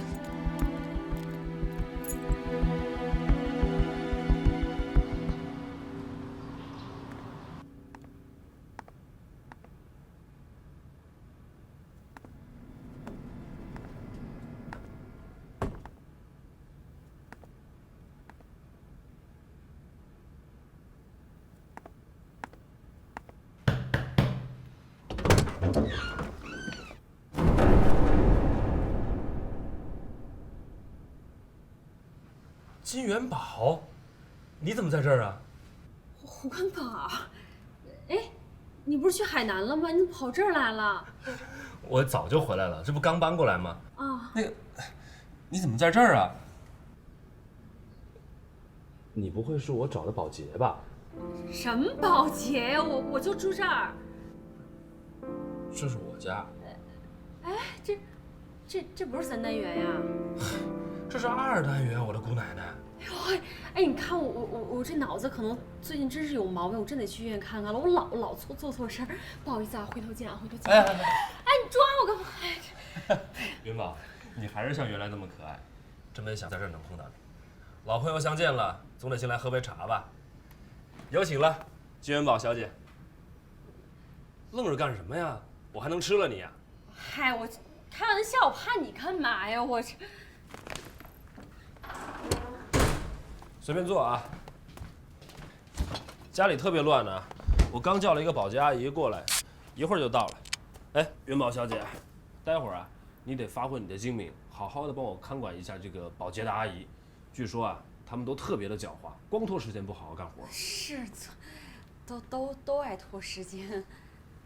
哎，这房子这么大，就你一人住啊？大吗？我还嫌小了呢。哦，过完年我的别墅就装修好了。啊，你还买别墅啊？我说小姐，你不能拿老眼光看人吧？坐呀，愣着干什么呀？来，坐这儿。少贫啊！讨厌。怎么，还不好意思啊？想当年，要不是你跟那个城里人跑了，咱们俩现在孩子都一大堆了呢。少贫啊！你不许肉麻。你还是这样，凶残中带点妩媚，泼辣中又充满柔情。哎，我说胡文宝，你怎么老改不了那花言巧语臭德行啊？我告诉你啊，我的孩子他妈了，我吃你这一套。元宝，我跟你说啊，这女人就是女人，嘴上说不喜欢，可心里没有一个不喜欢听甜言蜜语的。哎，既然你这么懂女人，那你结婚了没有啊？哎呦，当年我是被你伤了心了，这辈子我是不想被其他女人再伤心了。告诉你胡文宝啊，你再胡说八道，我走了啊！哎，我怎么是胡说呢？当年是你为了要嫁给一个城里人，果断的把我抛弃了。我当年是多伤心呐，整天以泪洗面的。哎，转眼间一下子过了10年了，真没想到还能再见到你啊！说真的，过得还好吗？好，我孩子呀都已经上小学1年级了，现在都能拿英语跟人交流了。哟，我给他取个名，就叫哈佛。我希望他以后能考上哈佛，小名就叫哈哈。哎，那个，你老公呢？混得怎么样？还行还行。啊，我听说他腿脚不太利索。不碍事儿不碍事儿，挺好的，不碍事儿。啊，那做哪行的呀？搞金融的。哟，那是投资家呀，找他融点资呗。哎呦，行是行，他就是太忙了，他老出差都不着家。你看，哟，你看这架子摆的，我们老朋友了还不给帮忙啊？不是，你看你。哎，这保洁阿姨怎么还不来呀？哎呦，你看这时间也不早了，我还得回家做饭呢。这大周末我得陪孩子走了啊。哎，干嘛呀？元宝，能见到你真好，咱们下次找时间再聚聚。啊，行，没问题。哎，不行，你要干嘛呀？总得留个电话吧。行。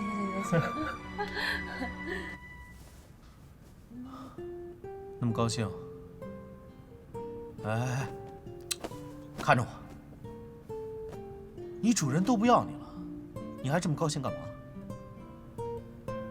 傻的要死！吃饭了。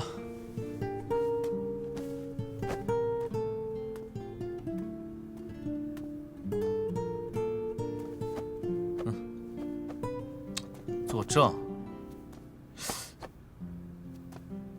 我给你拿东西啊。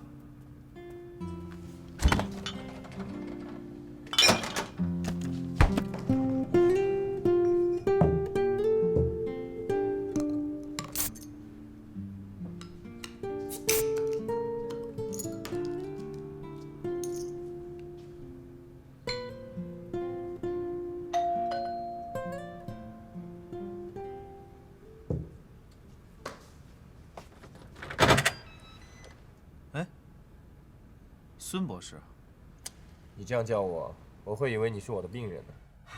特意来拜访。啊？哦，来进来。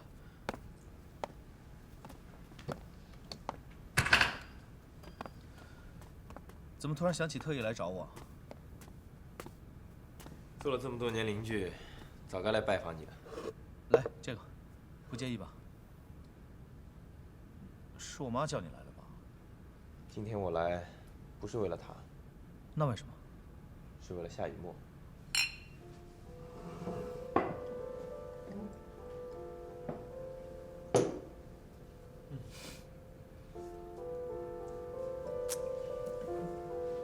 怎么了？怎么提到她的名字，你整个人都蔫儿了？因为不知道说什么。哎，如果我真的跟夏雨墨相爱了，你会怎么样？我们这邻居还有得做吗？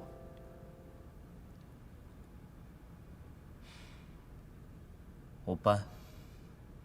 不过，你真的爱夏雨墨吗？我真的爱他，你就搬，你退出，你成全我们，真是大度啊！哎，孙转，你什么时候变得这么嘻嘻哈哈的？很好笑吗？是很好笑，我觉得我挺好笑的，可是看到你之后，我觉得你更好笑。你知道为什么吗？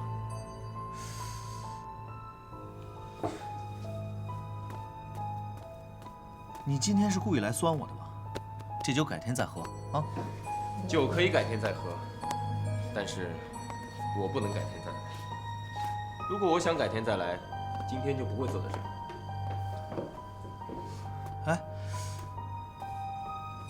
孙准，你到底什么意思？你说话奇奇怪怪的。我倒觉得你很奇怪。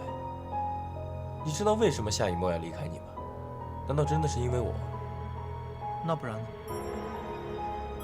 我知道你真的喜欢夏雨墨，阅读风波能顺利解决，应该跟你有关系吧？夏雨墨领了你的情，他用什么方式还你？我没法干涉。真刻薄呀！你怎么看我孙准无所谓，但是你不能看清人家夏雨墨。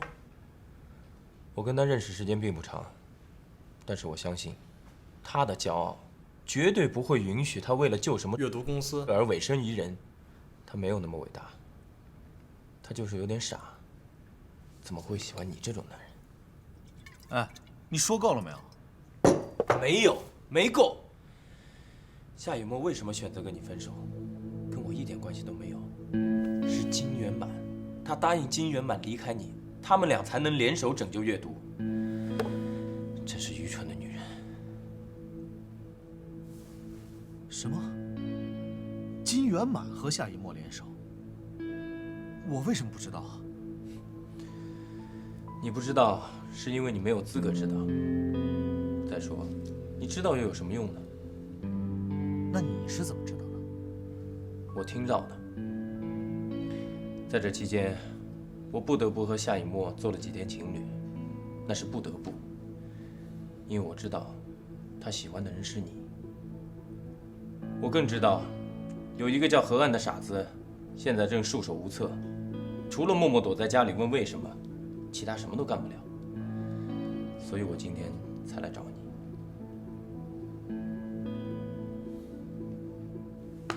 谢谢。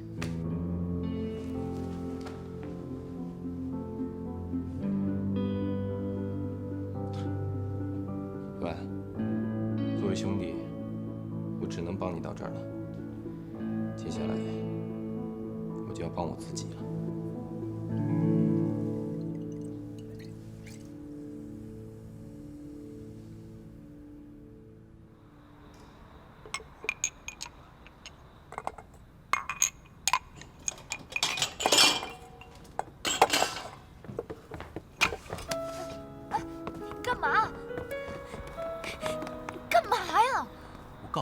从现在开始，你休想跟我分手，这辈子都休想！你疯了！没错，我是疯了。我从知道你是愤怒的小鸟那天开始，我就已经疯了。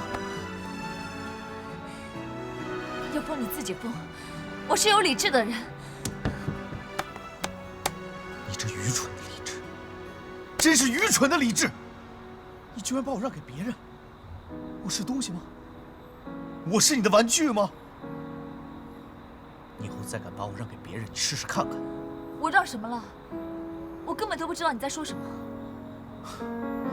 还学会装傻了，厉害啊！你敢发誓吗？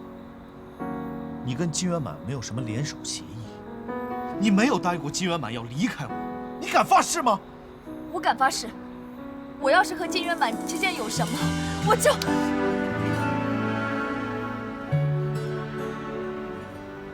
以前墨雨老师跟我说过，文字这东西不能随便写，因为写出来的字往往会灵验的。所以我们要写温暖的东西。我绝不允许我心爱的女人为了赌气跟我发这种誓。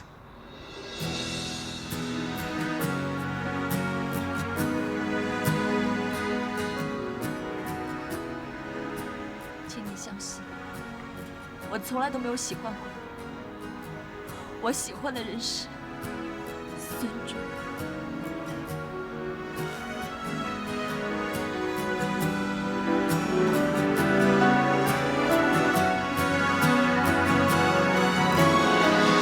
这一生总有一个人，在梦里种下一个吻，纵然回首难以辨认爱情里的天真，我依然紧握手心的温存。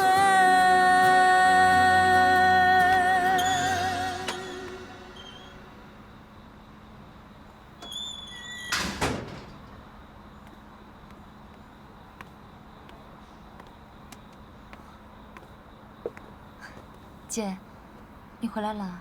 莫，我这经常看你坐在这儿发呆，你是有什么心事儿啊？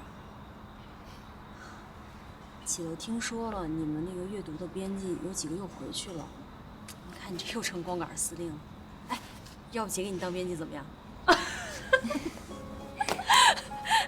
姐，女人真好。好什么好啊？姐我也没读过什么书，也没什么文化。我要但凡多读点书，也不会像现在这样。哎，我跟你讲啊，你姐我上学的时候成绩可好，我读书读得挺好的。我跟你讲，我原来总有同桌写作业，然后老抄我。你说呀，我特爱听你说以前的事儿。说什么说呀？不说了，都过去的事儿了。说多了，想多了，人老得快。哎，李默，那个，你看你出版过那么多书哈，你还看了那么多书，哎，你看没看过那种书？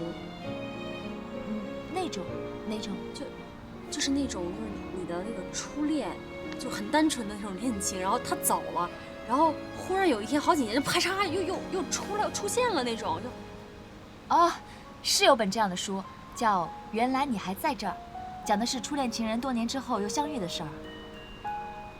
姐，你怎么想起看这种小说啊？你初恋情人回来了？不是，你瞎说什么初恋什么情人多难听，你别瞎想。我告诉你，那个时间不早了，你自己坐着那个数星星看月亮啊。那个早点睡，我回去了啊。那个晚安啊。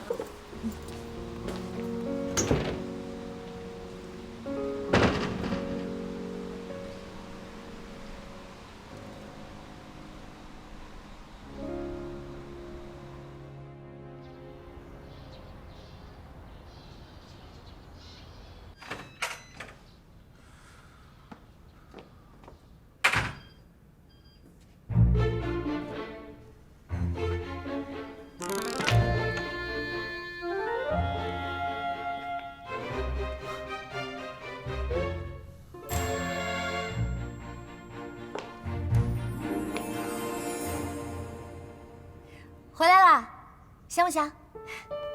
还有一个菜，等一下啊。哎，元满，你怎么到我家来的？啊，你怎么进到我家门啊？哦，阿姨把钥匙给了我了。我妈把钥匙给你？阿姨说你最近特别忙，特别累，没有人在身边照顾你，所以啊，叫我以后没事儿多来照顾你。哦，对了，我刚刚把你的房间收拾了一下，我还给你做了一些菜。这些菜啊，要是吃不完的话，可以放冰箱里，能吃好几天呢。谁让你这么做的？阿姨啊，她说你从来不会照顾自己，以前我还不相信，现在啊，我还真信了呢。这到处都是水果蔬菜，哎，你一个人干嘛买那么多东西啊？冰箱里面全都是盒饭，哎，平时没事儿你就吃这个啊？我那些盒饭呢？还有我原本放在这里的蔬菜，怎么少了这么多啊？哦，我扔了。阿姨说蔬菜水果要新鲜，我看这些都放在这里好几天了，我觉得没营养。那些蔬菜还没有坏，还可以吃的，你这么扔了多浪费啊！对不起啊。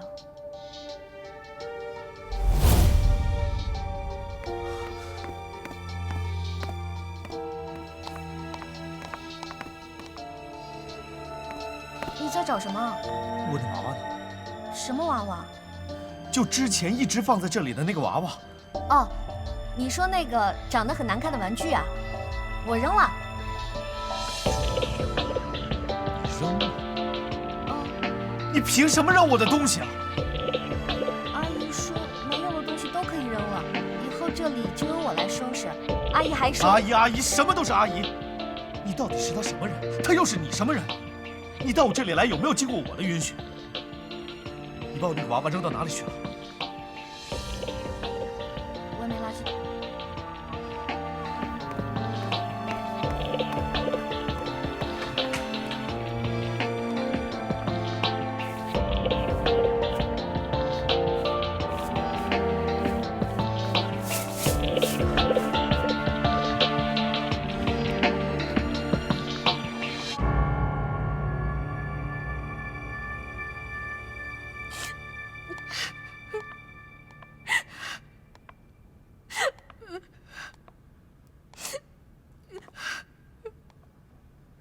哭什么？有什么好哭的？我以为你是打不垮的人呢，真是让我失望。阿姨，我真的好伤心。伤心要是有用的话，我这颗心早就碎了。可是我再也去不了了。何安说他不想让我被您摆布，他还为了夏以沫给他送的一个娃娃就跟我大声嚷嚷，我还怎么去啊？你不去又怎么当我的儿媳妇？赶紧把眼泪给我擦干净了，我可不希望你一会儿出现在我的儿子面前是一个悲悲戚戚的小媳妇。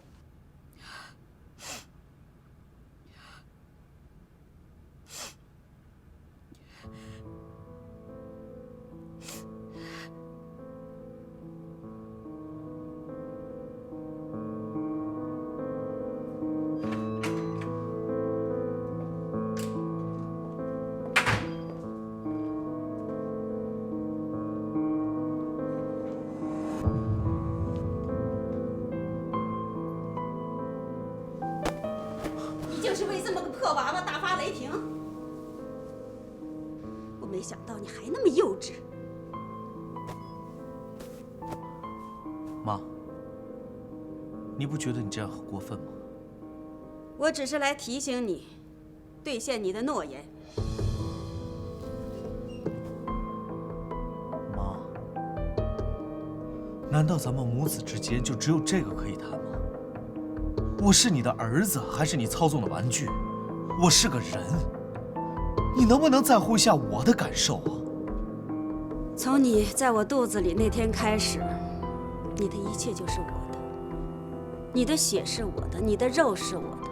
你也许忘记了，你忘记了，在你16岁的时候，你隔着窗户拉着我的手，你向我发誓，你说你要把你的一切交给我。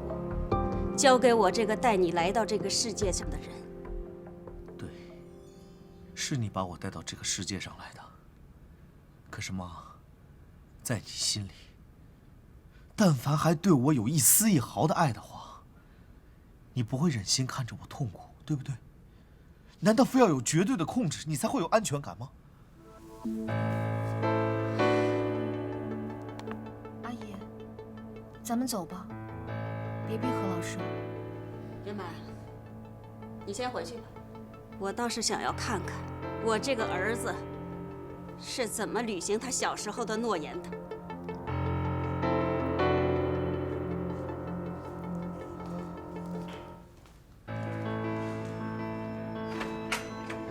从13岁开始，我跟你一样，我恨我爸，我恨我爸抛弃我们。可我现在非常理解我爸，难怪他在外面有别的女人。你给我闭嘴！你竟敢这么跟我说话，都是我以前太纵容你了。不管你愿意还是不愿意，金圆满是我心里认定的儿媳妇。这房子是我的，我愿意把钥匙给谁就给谁。对。这房子是你的，你愿意把钥匙给谁就给谁。可这腿是我的，我愿意去哪里就去哪里。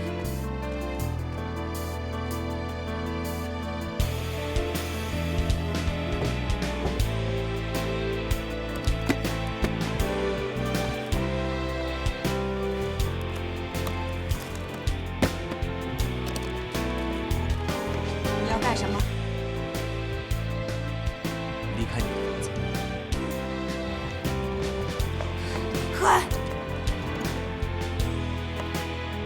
你要是走了，你就再也别回来。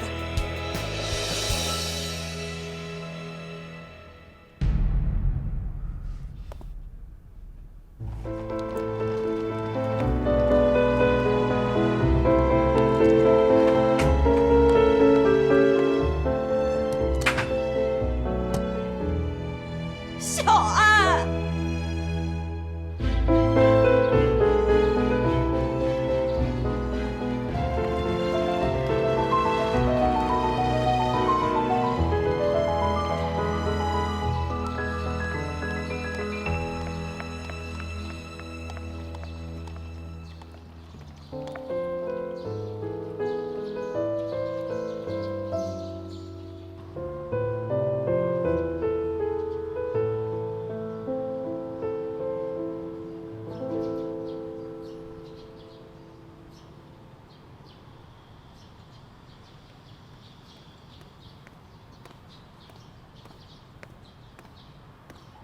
圆满，你怎么来了？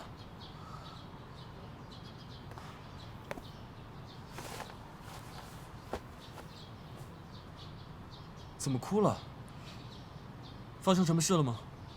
我也不知道我应该去哪，不知不觉我就走在这里。那到底出什么事儿了？我帮他收拾屋子，给他做饭，为了让他妈妈喜欢我，我百依百顺。村志，我是不是还有什么地方做的不好？还是我这个人天生就没有人喜欢？不管我再怎么努力，都感动不了他。现在他走了，走得远远的，我都不知道去哪儿找他。不要再说了，我不想再听到你说这种傻话。难道以前你不是试图用这种方法来感动我哥吗？但结果怎么样？一个人如果不爱你，就算你做再多，他也不会感动你。你哥是你哥，他是他，你怎么就知道他不会喜欢我呢？因为我太了解你了。我请你冷静的、好好的想一想，好吗？难道你被伤的还不够吗？不够。那我现在就带你去找他。放开我！你不是要去找他吗？我带你去找他啊！就算把整个城市翻个遍，我也帮你找到他，好不好？我知道，我在你们心里，我就是个神经病。圆满，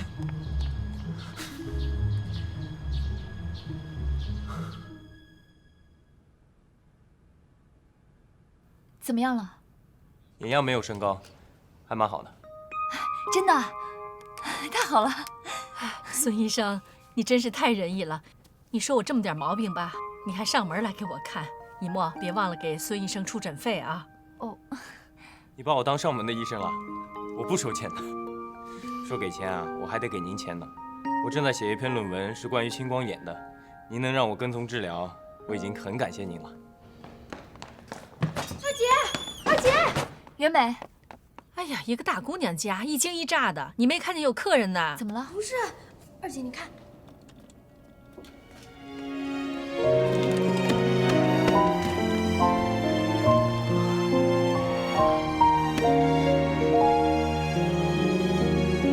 阿姨，何爱，您拿个大箱子，这是去哪儿啊？你要干嘛？我想住到你们家。什么？你和我什么关系啊？你凭什么住到我家来？我看你真是病得不轻。孙准，正好你也在，赶快给他看看病。以沫怎么说话呢？再怎么说，他也是你的领导啊。他算我哪门子领导啊？我都已经不再阅读了。走，出来。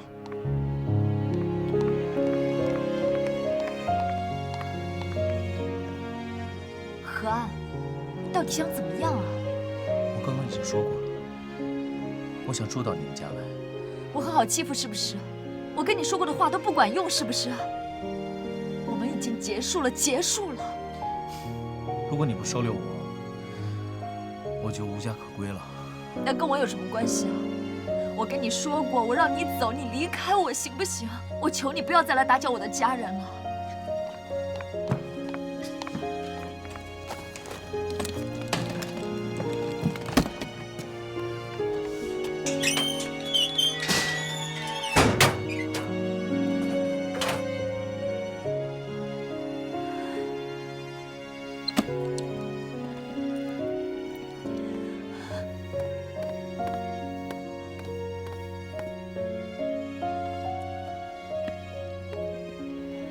以沫，你告诉我何岸出什么事儿了？没什么事儿。他拎个箱子，刚刚在门口看见他，吓死我了，还以为是追债的呢。闭嘴！以沫，到底怎么了嘛？妈，你就别问了。他疯了才想要住咱们家。那你也不能赶人家走啊！你少说两句吧。要不我先回去吧。我送送你。不用，阿姨肯定有一肚子话想问你的，我先告辞了。阿姨再见。行，不送你啊，不好意思啊。二姐，这个孙医生是谁呀？难道他还喜欢你？别说了，别说了，你怎么了？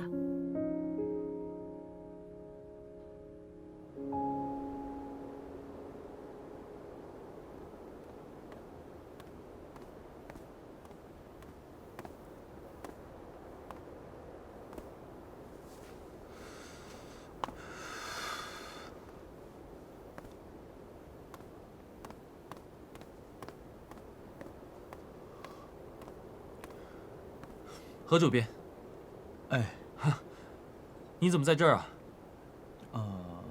哎，你知不知道原本在找你啊？我告诉你啊，千万不要告诉他我在这儿。你是来找以沫的吧？何主编，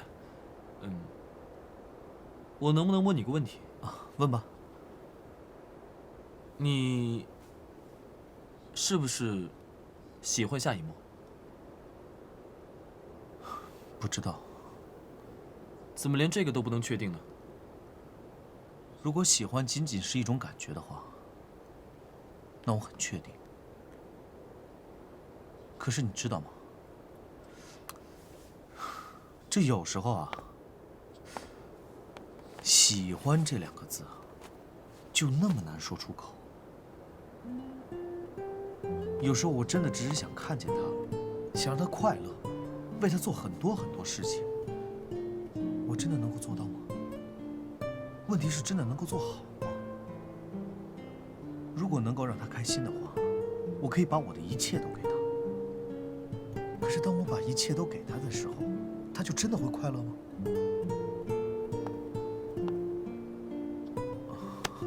不好意思啊，我说了这么多。没事，我觉得你说的特别好。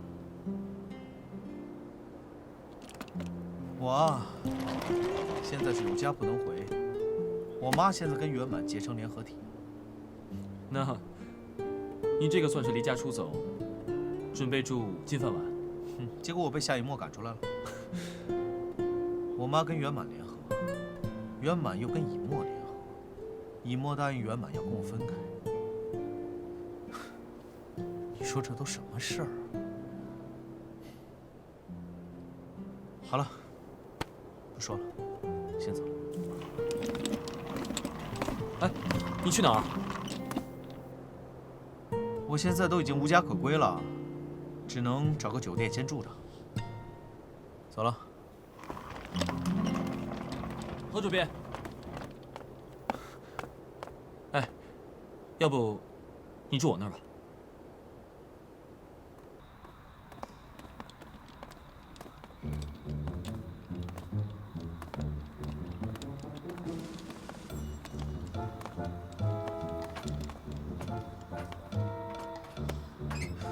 灯还亮着。嘘，这边来。哎，往那边，这边。孙志，回来啦？哎，婶儿，那个，哎，你今天这么晚下班啊？我今天有事儿耽误了。吃饭了没有啊？我给你下点面吧。吃了。您去忙吧。哎，好嘞。哎。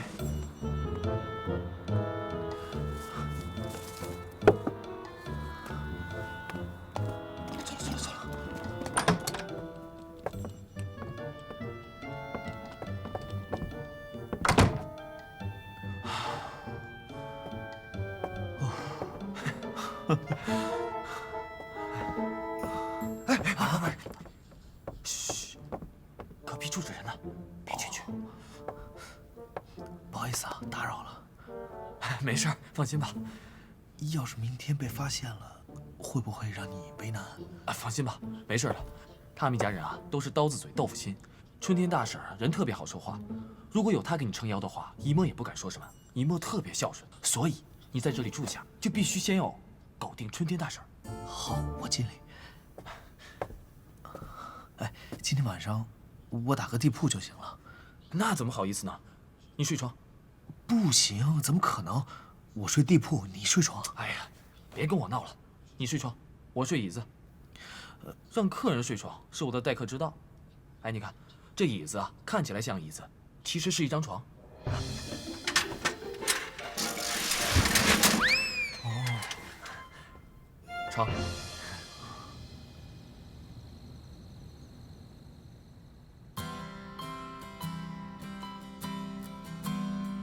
我真心希望你以后不要再来我家。对不起，我对你从来没有其他想法。我想，我和你之间是不可能的。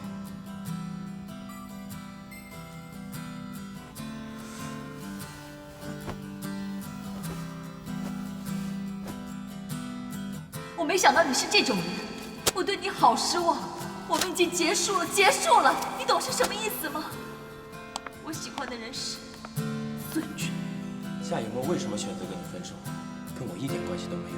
他答应金圆满离开你，他们俩才能联手整顿阅读。真是愚蠢的女人。我从知道你是愤怒的小鸟那天开始，我就已经疯了。你居然把我让给别人，我是东西吗？我是你的玩具吗？既然你已经答应了离开河岸，那河岸就是我的。你别当面一套背后一套，别做那些下贱的事情，让我瞧不起你。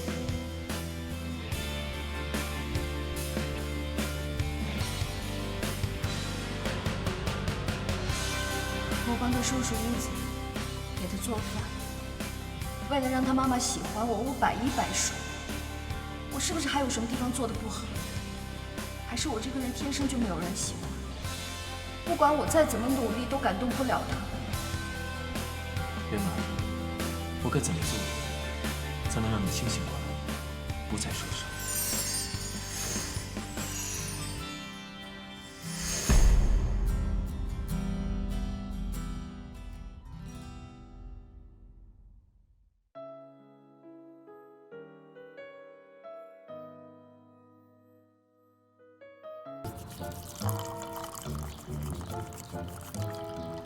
早。早。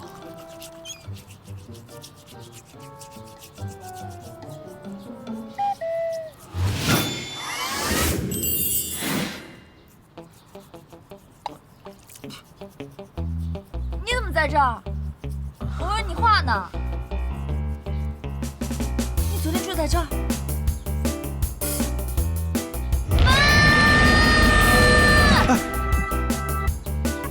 我的小祖宗，你这一大早喊什么呀你？哎呦，何岸。阿姨早。何什么岸啊？你昨天让他住这儿的，是不是？啊？昨天晚上住这儿了？我不知道啊，那肯定是你呀。不是您啊，高存志。高存志，给我出来！给我出来！你怎么回事啊？什么怎么回事？你还给我装糊涂！作为我们这间院子里唯一可以收留别人过夜房间的主人，不是你还有谁？你怎么在这儿啊？他怎么在这儿啊？他，高存志。没事儿。哎，多了一个。大家早上好，我叫何岸。其实是这样的，昨天晚上我跟我妈闹别扭，这个我离家出走了，所以从昨天晚上开始我就住到了存志的房间。我希望大家能收留我。对不起，尹墨，你不能怪存志。婶儿，何主编他挺可怜的，您就收留他吧。我看着也挺可怜的。爸，住去吧，住去吧。谢谢叔叔。好说，不客气。还有我。孙准，我也要在这里住下来。你开什么玩笑呢？我没有开玩笑，我是认真的。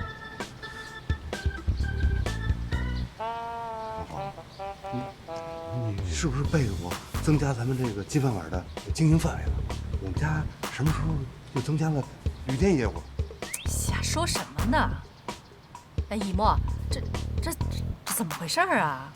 哎呀，妈，我现在也不知道了。孙准，你别凑热闹了。我凑什么热闹？就你能住进来啊？你可别太自私了啊！我自私？你这是趁我打劫，你知道吗？不愧是大主编啊，成语用的挺好。行了，开会。今天这个会呢？开什么会啊，妈？让他走。他？这里有2个人。二姐，你想要谁走啊？哎呀，闭一会儿嘴吧。我觉得呀，一个流浪的小狗呢，它上门来，我们也得收留它吧。更别说这2个大活人呢，他是。哎，不过我们家呀，那地方挺小的，住不下2个人呢，我们只能收留1个。哎，以沫，你经常说什么来着？那说我不民主。对，我今天就民主一次，咱们大伙一块儿拿主意。这儿呢有红豆、绿豆，谁要是想让何岸留下来呢，就把红豆放在盘子里；谁要想让孙医生留下来呢，就把绿豆放在盘子里。最后看谁的豆多，那不就可以留下来了吗？这样成吧？啊，妈，这位何主编我认识，因为他经常来咱家。这位我还是第一回见。你说这都要住咱家了，是不是应该先介绍一下？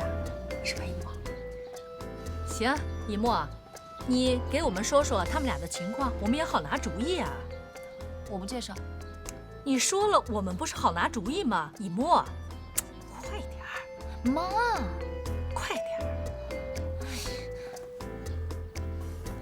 这位孙准，医学双博士。我左边这个何岸，阅读图书公司的主编。哎，这些我们都知道。你说，哎呀，算了，你们俩自己说说。还说什么呀，妈？哎，让他们说说为什么要住我们家呀？对，人家米国选总统还得说为什么当总统，这个很重要。是啊，你说你还是有学问的人呢。这点比不上你爸爸这文盲。哎，我怎么文盲了？来劲了啊！这样吧，我先来吧。大家好，我是绿豆竞选人孙准。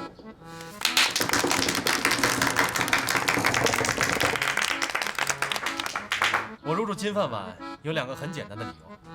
第一，我是一个医生，我最大的兴趣就是带着我的病患与病魔做斗争。病患？你说谁是病患？孙准，别说这个。哦，我不是这个意思，我的意思是每一个家庭都需要一个好的医生，这样家庭生活才能够健康，能够方便。哎，你说我干嘛呀？嗯，我叫健康啊。对，他叫健康。健康和方便。还有一个最重要的理由就是我喜欢夏以沫。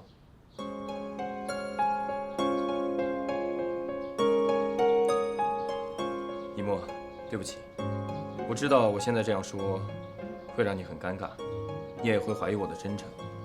但是，我孙准现在说的每一句话都是实话。我如果不入住贵府，我以后夜夜都会失眠，会不得安宁。哎，孙大夫，你为什么失眠啊？因为我身边这位很有雄心的河岸先生已经捷足先登了。我是一个很简单的人，我不希望被复杂的情绪、醋意甚至是猜疑所包围，因为这样对健康很不利。综上所述，我就一定要在贵府打扰一段时间了。我的发言完毕。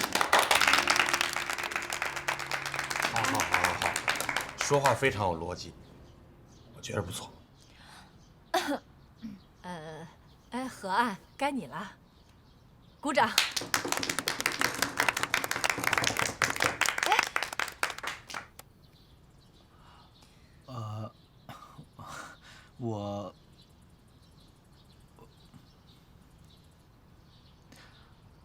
我是一个不太喜欢说大道理的人。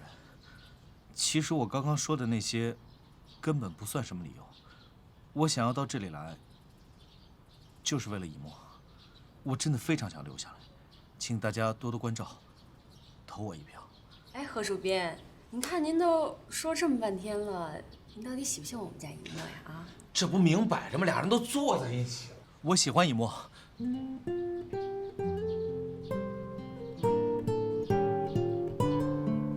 哎呦喂妈，这就是传说中的三角恋呢！啊！哎呀，行了行了，这怎么办？这太复杂了，这怎么选呀？这是。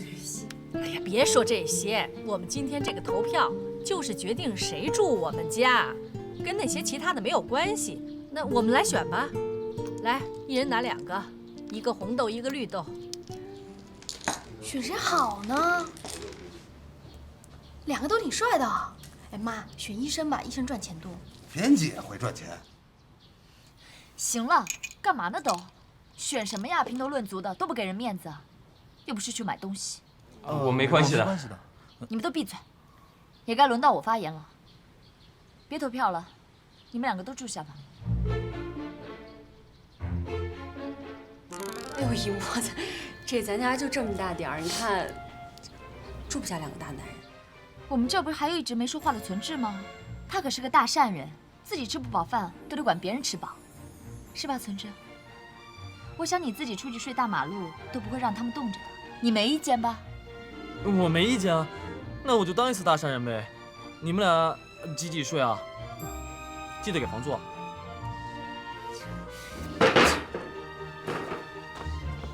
那行，你们都住下吧。那你们俩就都住下啊。好了，那我们现在得重新规划一下，这里就这么大，所以呢，你们2个谁睡沙发，谁睡床。啊，那个睡沙发的人呢是1个人睡，睡床呢是2个人睡。我睡沙发。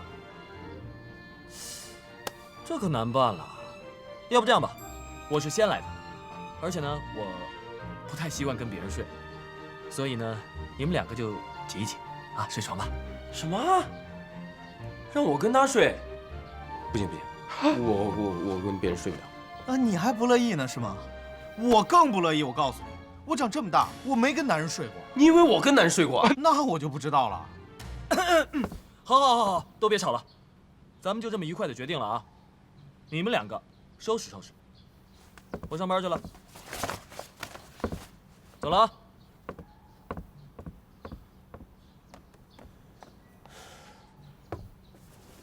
哎，只有一个枕头。我睡枕头。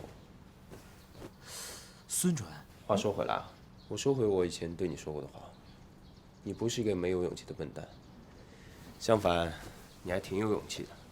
先斩后奏，强势突破这一招，我还挺佩服你。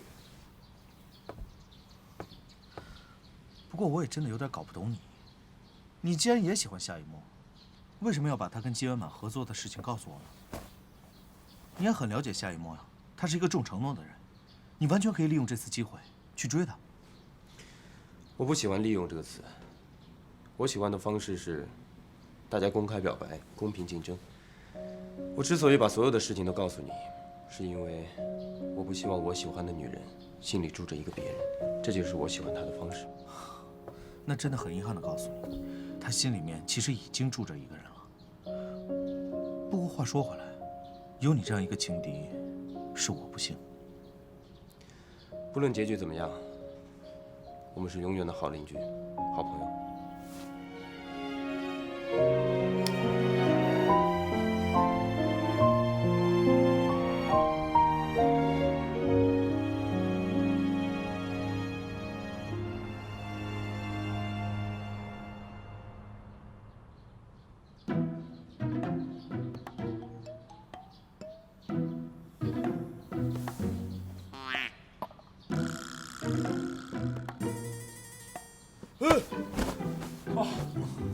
你干嘛？孙准，我告诉你，你真的不带这么欺负人的。整个晚上你都把被子拿走了啊！我连枕头都没有，你想冻死我啊？怎么了？这本来就是我的被子嘛。是什么你的被子？这被子是一起盖的，一起盖的。谁叫你不抢啊？真的是。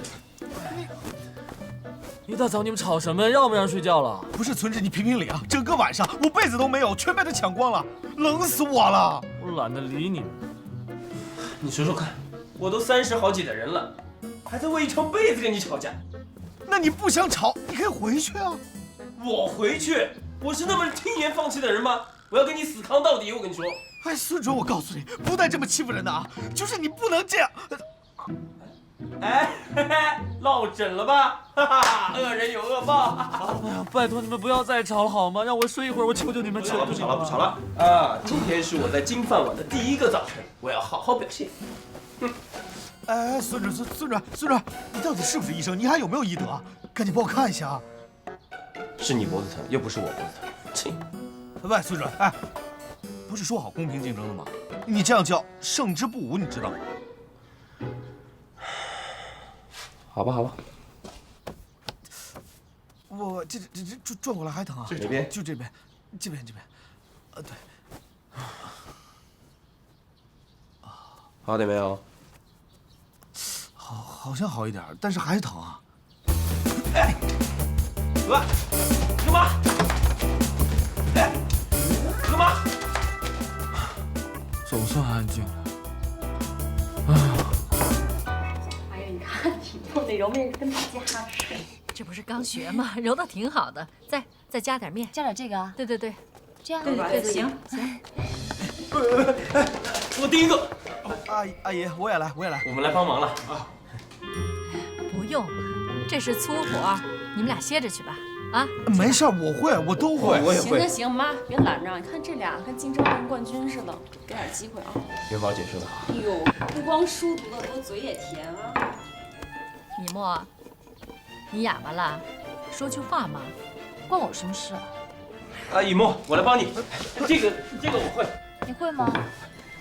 揉面我会。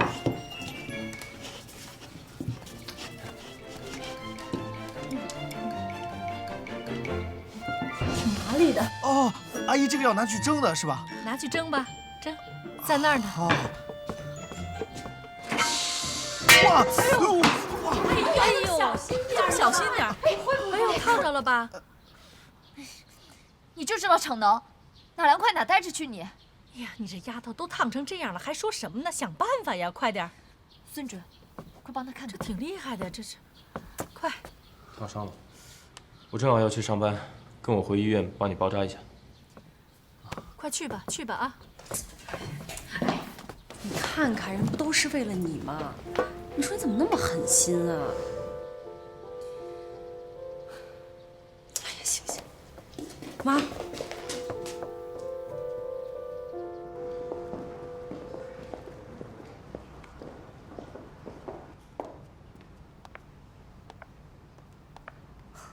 早啊！早。能看到你，我觉得很欣慰。是吗？当然，就像你说的，我这条路上还真少不了你的陪伴。希望日后咱们能合作愉快。很愿意为金小姐效劳。哎，爸，您看，高存胜现在完全恢复了，他第一时间就来跟您报道。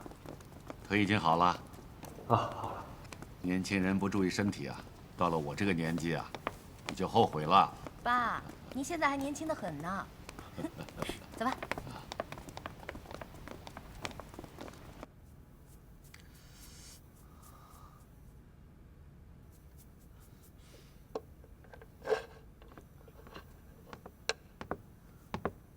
主编。啊。这是新书的答样。好，你放这儿吧。你手怎么了？啊？没事。严重吗？哎，怎么这么不小心？我知道你很关心我，但是我希望你不要这样。这里是编辑部。如果我是夏一墨的话，你就不会不喜欢了吧？我想跟你谈谈。我们之间没什么好谈的了。我今天必须要跟你谈谈，否则我没办法工作，我什么事情都做不好。你知道吗？自从你搬走之后，你妈很伤心，这2天一直都没有休息好。我能替她问问，你去哪儿了吗？请你转告她，我早已经是一个成年人了，我可以自己决定去哪儿，而不必什么事情都要向她请示，你知道吗？我知道你很生气，也知道我不该不打招呼就跑到你家去。当时我只是为了给你一个惊喜，因为你妈希望我以你女朋友的身份去照顾你。如果你生气的话，你就气我好了，不要怪你妈，因为她真的就是为了你好。如果她真的是为了我好，她就不会这么做了。圆满，我也请你理智一点，这只是我妈的一厢情愿，并不代表我。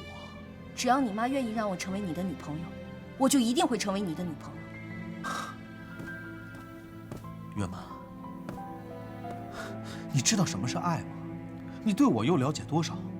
爱是相互的，不是一厢情愿。我跟你之间不可能有结果。如果咱们再这样下去，可能连朋友都没法做。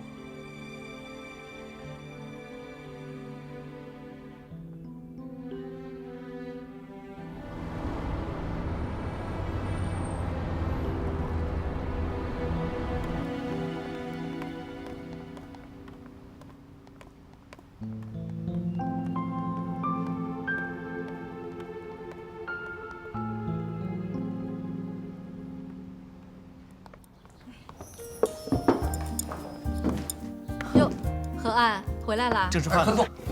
你回来的正好，赶紧坐下吃饭吧。你看，我今天做了几个拿手菜，你真的有口福啊！谢谢阿姨。妈，您进入角色也太快了吧？这是不是叫丈母娘看女婿？越看越顺眼。哎呦，说什么呢？你健康才是您家女婿啊！以后也得给我们健康多做好吃的，您可得多疼我们健康是吧？我怎么就不疼健康了？心疼心疼，妈对我比我亲妈还好呢。就是，人家何岸那是客人。何岸累了吧？要不要先喝点水啊？没事没事，阿姨，等一下我自己到。以沫还没回来，还工作呢，在忙那个什么网络电子书啊。对。那孙准呢？他去给以沫送饭去了。哎，你手怎么样啊？好多了，谢谢。那赶紧吃饭吧。吃，快等会儿凉了。圆满，哎，圆满，快进来吃饭呀！哎，你们先吃吧啊，先吃着。圆满，圆满，圆满，你别跑！圆满，圆满，你怎么了？他是不是住在这里？他谁呀？你还在装糊涂呢？你为什么让他住在这里？哦，是何主编吗？哎呀，这个事儿啊，现在弄得我也是糊里糊涂的。前几天吧，他突然就拿着行李到咱们家来了，不光是他，还有孙医生呢。孙医生啊？为什么呀？哎呀，都是为了以沫，他们都说喜欢以沫。胡说！何安绝对不会喜欢以沫的。怎么就不喜欢以沫呢？他说以沫挺可爱的呀。您当然觉得她可爱了，她才是您的亲生女儿。那我呢？你是妈最贴心的女儿，你知道的呀。可这事儿跟你有什么关系啊？怎么没关系了？妈，您什么都不知道。何安喜欢的人不是夏以沫，是我。哎呦，这到底是怎么回事啊？那他跟以沫，那是夏以沫勾引的他。我们本来挺好的，他妈也喜欢我，还说让我做他的儿媳妇。要不是夏以沫横插一杠的人，我可能早就结婚了。哎呀，圆满，妈真的不知道啊，这到底是怎么回事啊？以沫他不应该是这样的人呢，肯定是误会了吧？您还不了解夏以沫吗？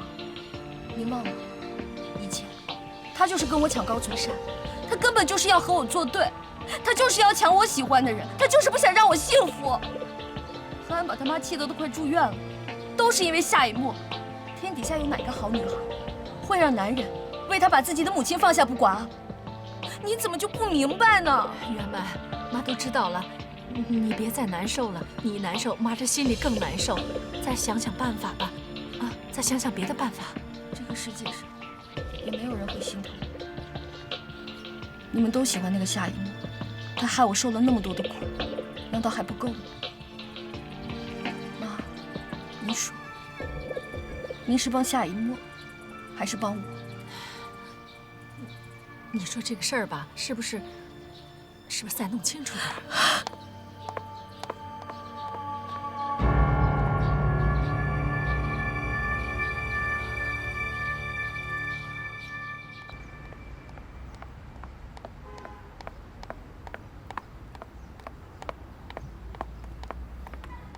圆满，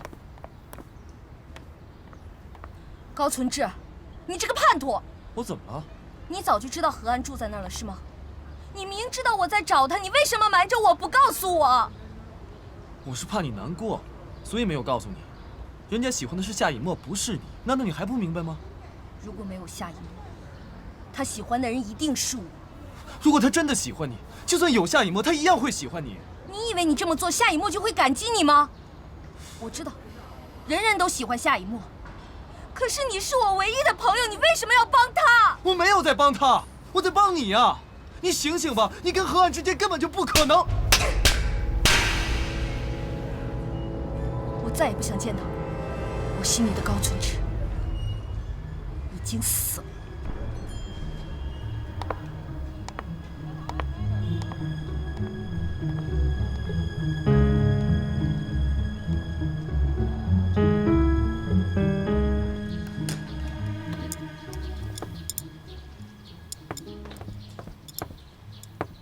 起来，别吃了，回自己家吃去。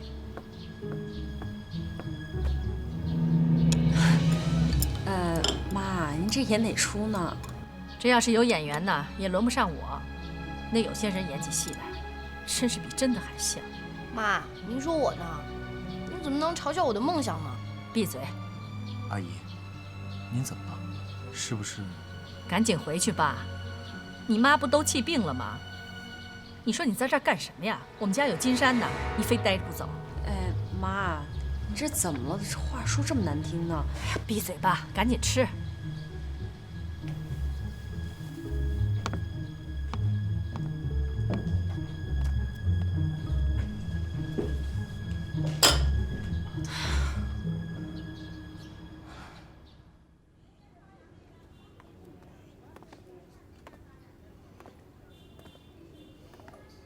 你笑什么？有没有人说过你是这一片胡同的胡同之花呀？乱讲什么呀？哦，对了，他的手没什么事儿吧？他？谁呀？算了，不说拉倒。喂，你觉没觉得，你老在一个男人面前提另外一个男人的事情，这样很残忍啊？你还来真的了？别人不知道，你别以为我不知道。你们两个是不是串通好了，合起伙来耍我的？我就是认真的，我这个人就是这样，做什么事情都喜欢大大方方。那天在饭桌上跟你父母说的事情，我都是认真的。哦，对了，还有，我跟我爸说的那些事情，也是发自内心的。你跟叔叔说什么了？我说，你是我的女朋友。哎呀，那孙准，你别这样行吗？我就知道你是这样的反应。不过没关系，两个人如果想要有未来的话，一个人肯定是要急性子的。你要记住我这句话。你说吃着碗里的，看着锅里的，他到底想干什么呀？你气死我了！赶紧走啊！妈，我妈怎么了？她跟人吵起来了，去看看。怎么了？这话说的还不明白吗？真沉得住气呀！真是。妈，怎么了？以沫，你回来的正好，进去，赶快把何岸给我弄走。为什么呀？你不是本来也不乐意他住咱们家吗？现在正好，我也看他不顺眼了。你说这传出去多不好啊！又没有什么特殊关系，又没什么特殊理由，他凭什么要住咱们家呀？惹得邻居说三道四的。是别人说什么了吗？还用别人说什么吗？你自己没长脑子啊？不嫌寒碜啊？阿姨，没什么寒碜的，您不会连我也要赶走吧？孙医生，这儿跟你没关系啊，你就踏踏实实的住这儿。我们家呀，不缺你这口饭，那就缺何安那口饭了。哎，你怎么回事啊？你不是本来也看着他不顺眼的吗？你说我现在正好让他走，让孙医生留下来，这不是挺好的吗？妈，是我变得快还是您变得快啊？哎，行了，别废话了，就这么定了，让他走。哎，听见了没有？妈，咱们做人做事都得讲道理，是不是？你在教训你妈怎么做人是吗？你给我来劲啊，把你一块轰走！哎，算了，以沫的事让以沫自己处理啊，别伤了身子干。哎，快走啊！行了。存志，到底是怎么回事啊？具体的事儿我也不太清楚，不过什么呀？不过圆满好像他知道何安住你家了。我就知道就是他。那现在该怎么办？要不你找他说说吧。我去吧。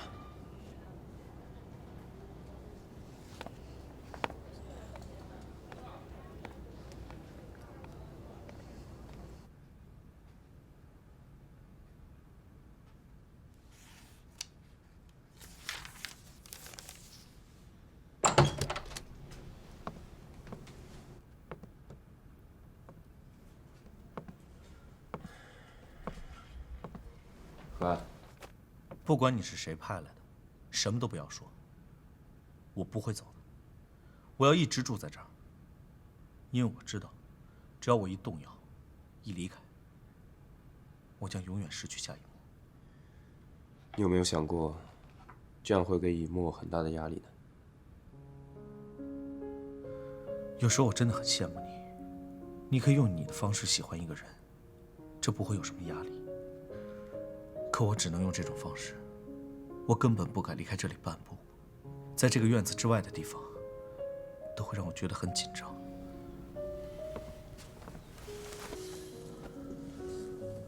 这和你妈妈有关系吗？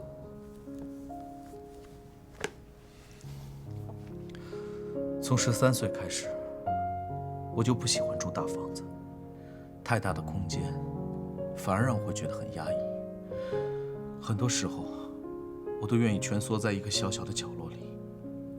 我不喜欢太多的人包围我。能进阅读，对我来说是一个巨大无比的挑战。我不得不去适应，去改变。是夏雨墨的出现，让我觉得这个世界没那么可怕。跟你说这些，你会不会觉得很可笑？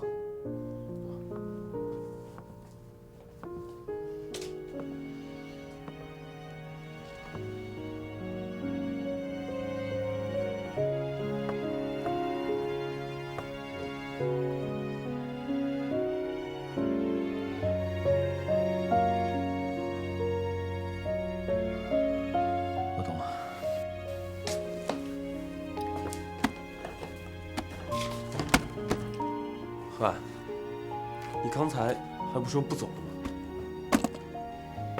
一墨，你就这样让他走了？我妈说的对，一个姑娘家纠缠在2个男人身边不太好看。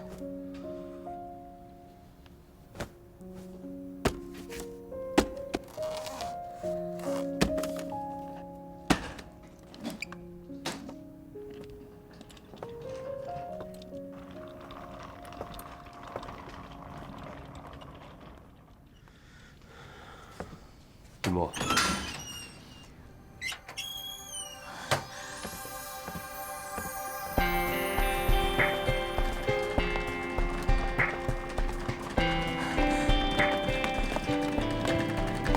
何安，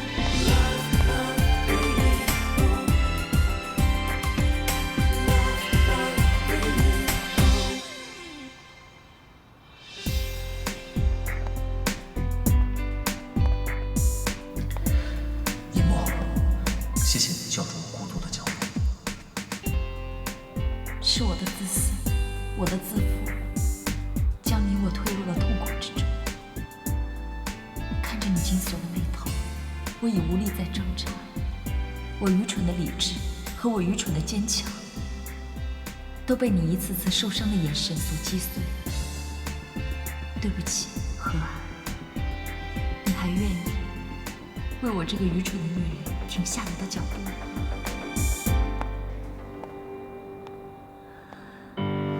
我要把爱带回家，把爱装满行李箱。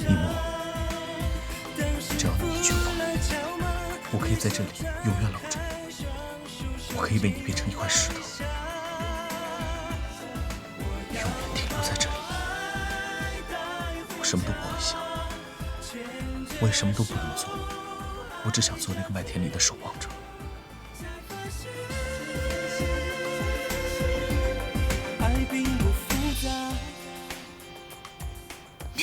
你这个笨蛋、骗子、傻瓜！就算我推你、骂你、打你，你都不要走。我真的对不起你。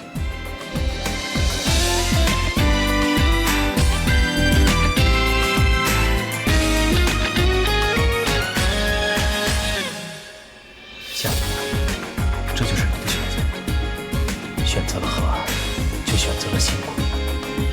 我就在你身后，为什么你不敢回头？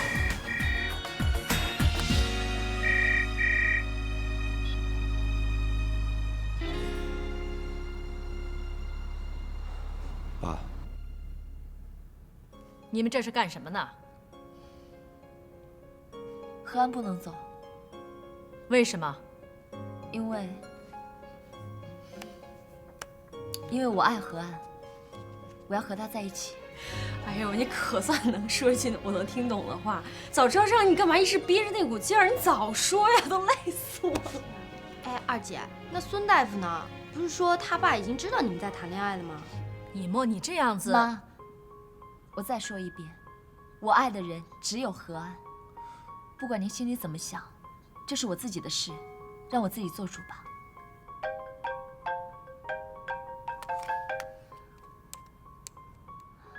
喂，我是夏以沫。孙先生。哦，您稍等一下，我接个电话。哎，是不是孙准爸爸的电话呀？听说他事业做得挺大的，旗下收购了好多公司，他可是出版界的大鳄。那又怎么样？跟这没关系。都30岁了，干的这些事儿吧。这人长得傻呀，他也做不出什么聪明事儿来。阿姨，您别怪夏一沫，这都是我的错。可不是你的错吗？哦，孙准这几天是住我家，因为我妈身体不太好。没想到这个小子这么有魄力呀，都已经住到你们家去了。看来这次你们是真的要在一起了。不是的，孙先生。还叫我孙先生？怎么的也得叫我一声叔叔吧。也不好意思，只是我因为联系不上孙准，所以我才给你打电话的。那你有什么事儿吗？明天是我的生日，你和那个臭小子一起过来给我过生日。我已经有很多年没有在一起过生日了。哦，对了，明天不要忘了把哈哈也带过来哦。知道了。生日快乐，叔叔。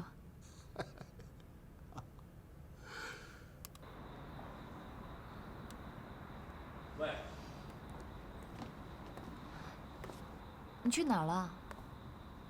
谁的电话？你爸打来的，他说他明天过生日，叫你回去陪陪他。只叫了我吗？还让我带着哈哈一起去。那你去吗？去。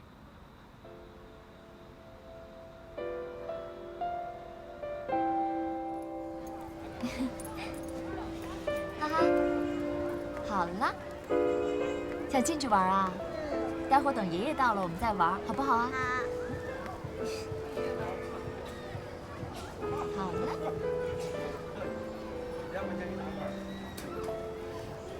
哈哈，等爷爷啊。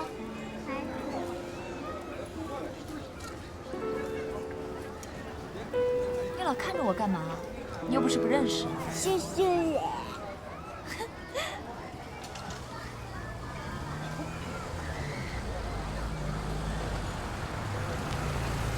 哎，我爸来了。走。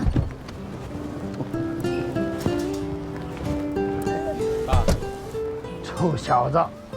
哈哈，快叫孙爷爷。孙爷爷好 ，Happy Birthday！ 今天是爷爷的生日，能不能叫一声爷爷啊？刚才已经叫过啦。刚才叫的是孙爷爷，现在能不能只叫爷爷啊 ？No no no！ 来，哎呀，你个小坏蛋，走，爷爷陪你玩去。好，走，出发了。哎呀，你看这欢乐谷多好看啊！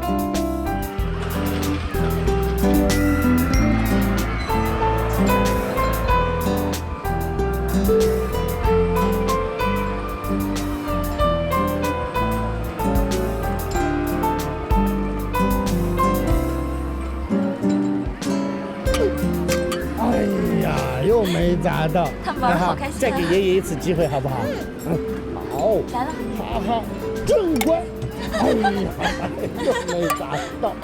又来一次。这样看着我爸，真像一位慈祥的老人。他本来就很慈祥啊，你以后啊，别总对人家冷冰冰的。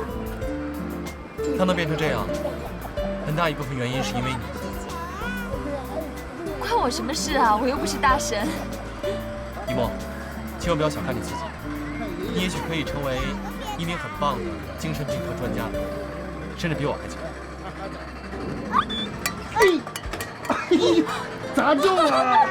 哎，哈哈，你想要哪个礼物啊？这个。好，待会儿爷爷让阿姨给你拿一个。我要玩别的。你想玩什么呀？那个。天地双雄。哈哈，爷爷真玩不了这个，爷爷还想多活2年呢。要不咱玩别的吧？那就玩旋转木马。哦，哈哈呀，这个爷爷也玩不了，爷爷转了头晕啊。要不爷爷带你去滑滑梯好不好啊？不嘛不嘛，我要玩。哈哈，不可以勉强别人，知道吗？明明人家很想玩嘛。哎，哈，我陪你玩。好，您进了。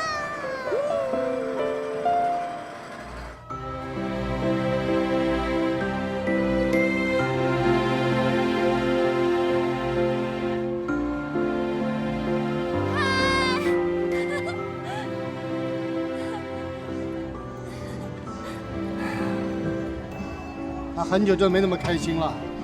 一墨，这可都是你的功劳啊。孙准本来就是个风趣幽默的人，有他在的地方，大家都很开心。那你喜欢这个风趣幽默、能让你开心的男人吗？啊？以前啊，孙准说你是他的女朋友，让我给阅读一个退路。我知道他那是因为想帮你心切。当然了，不在乎，因为你已经说服了我。可现在这些都已经过去了，阅读也已经开展了新的业务。现在，我想问你一个问题：你对孙准的情感和他对你的是一样的吗？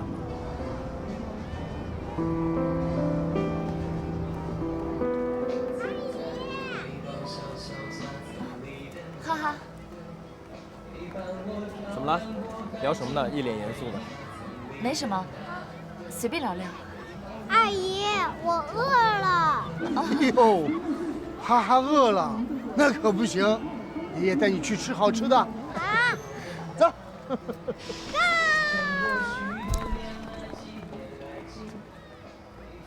吃个大鸡翅。谢谢孙爷爷。哎，乖。来，拿纸巾垫着啊。哎，一木，你怎么不吃啊？不饿吗？我可是饿坏了。夏小姐，我刚才提的问题你考虑的怎么样了？爸，今天我们出来就是开心的，不要老是提什么问题了。我这个人呢，没什么别的本事，我就是善于发现问题、提出问题和解决问题。夏小姐，你是知道我的，我不喜欢等待，我更不喜欢模棱两可。爸，孙准，你不是也很想知道这个问题的答案吗？否则，你不会主动请求我约以沫小姐一块儿和我过生日。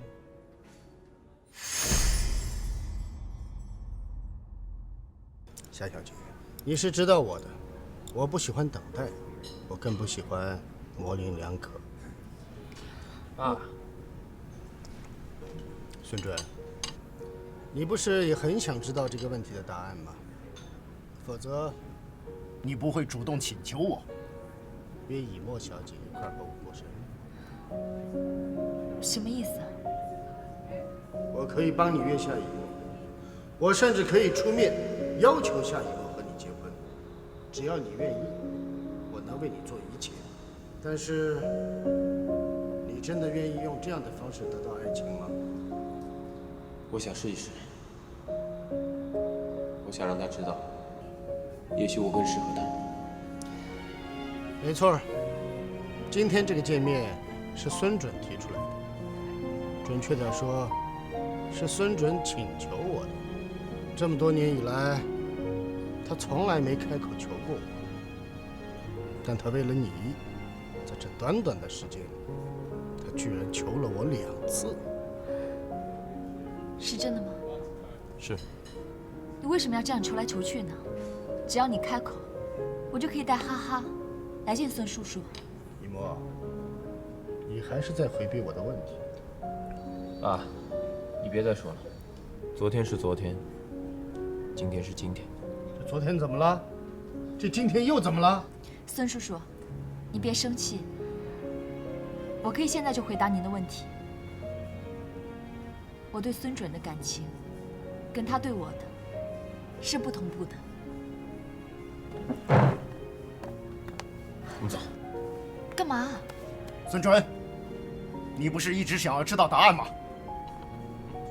爸爸能给你你所想要的一切。我不需要了。哎，哈哈，哈哈。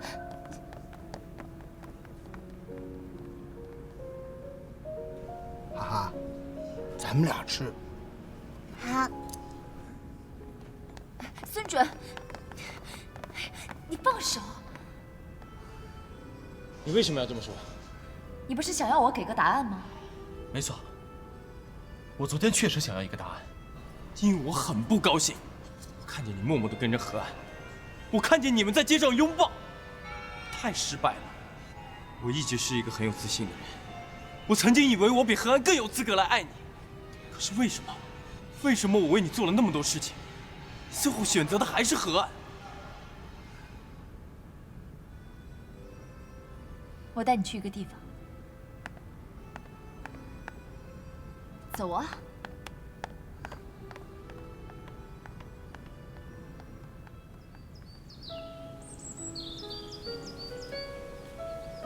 你问过我很多次，我和何安之间的故事，不是我不愿意说，是我也说不清楚。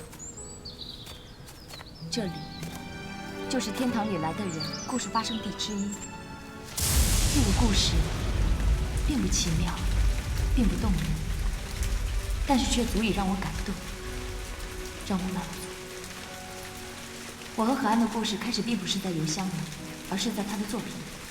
不管他是何岸也好，还是何来去也好，我都会爱上他。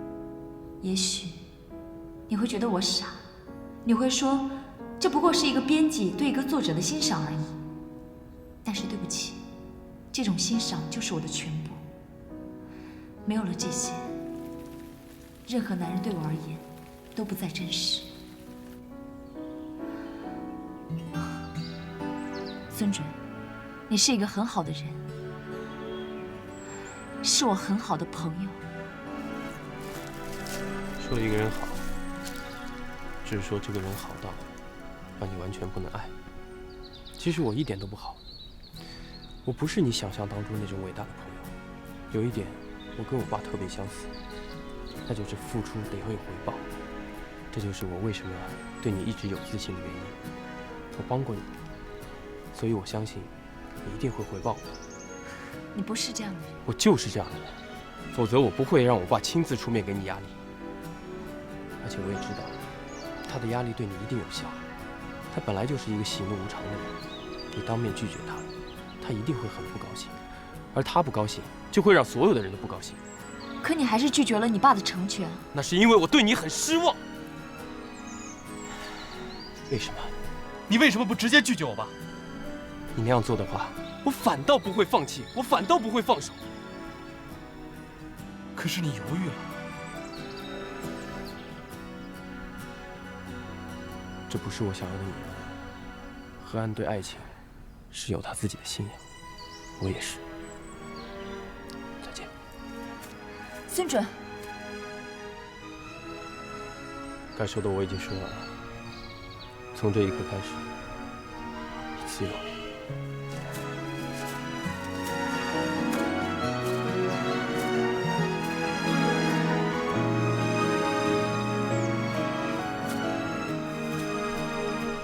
丫头，要努力呀，要幸福啊！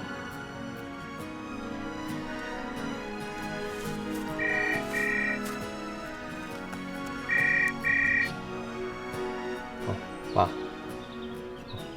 我马上回来。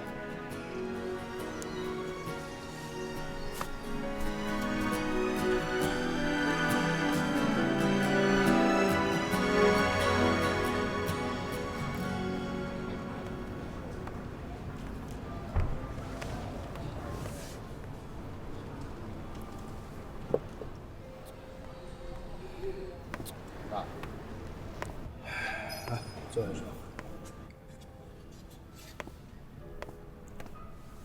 我的生日还没过完呢。啊，对了，哈哈，我已经送回去了。以沫呢？啊，这个生日就我一个人陪你过了。走吧。去哪儿？是去百瑞景吗？百瑞景是什么地方？去了就知道了。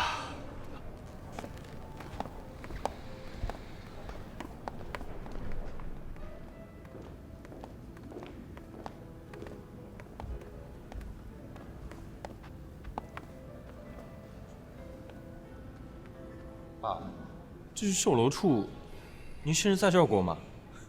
还是你有准备进军房地产界？臭小子，你真的以为你爸只会行军打仗，不会安营扎寨吗？我是该置套房子了。爸，您这浪迹天涯惯了，还真要买房啊？董事长，按照您的吩咐，他们已经准备好了。您稍等。哎，等等，这件事儿我还是亲自去处理吧。哎呀，你们稍等一下。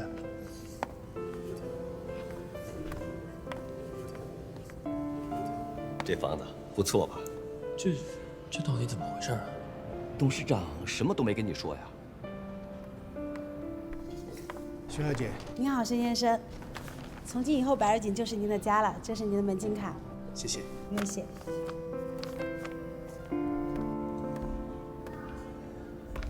儿子，你终于有家了。怎么？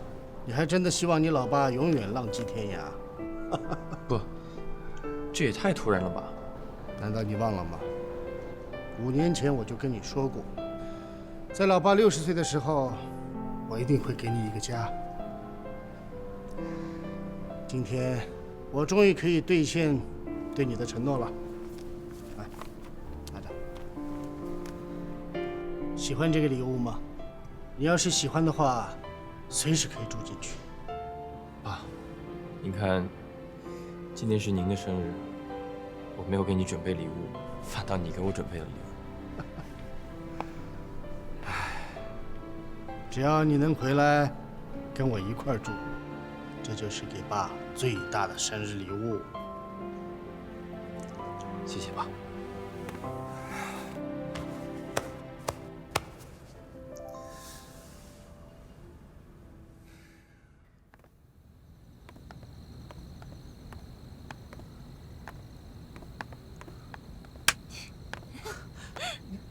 笑什么呀？我高兴啊，我高兴就笑呗。高兴？哦，我知道了，因为你今天去见了你那个未来公公，是吧？所以才这么高兴的吧？什么呀？还不承认？你生气了？是啊，我真生气了，我。你给我装吧。妈，我们回来了。阿姨，这是真不准备走了吗？哎，何安，你先进去吧，准备吃晚饭。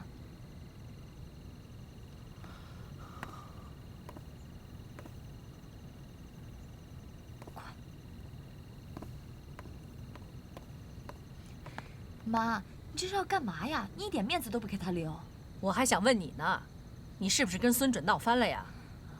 发生什么事了？人家搬走了。你说这个孙准，哪点比不上何岸呢？他是医生，又是博士，那人也斯文，对你也挺好的嘛。妈，你以前不是挺喜欢何岸的吗？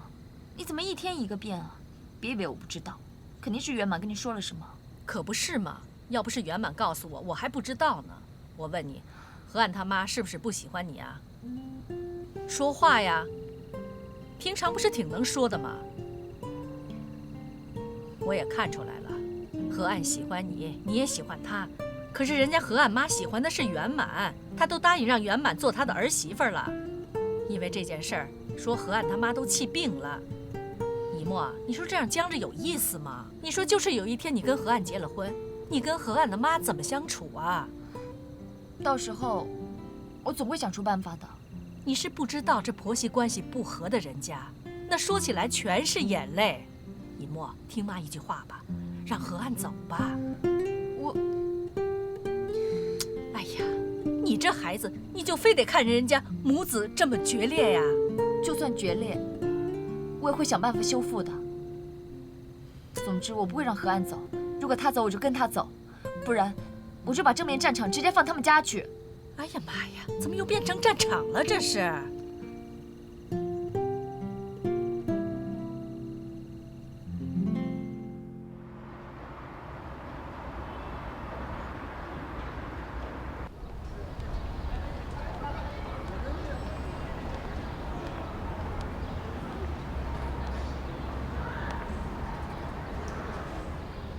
勇气不是从别的地方获得的，它本来就在我们心里。如果那真是值得你守护的东西，自然而然就会有勇气从心里升起，什么也阻拦不了。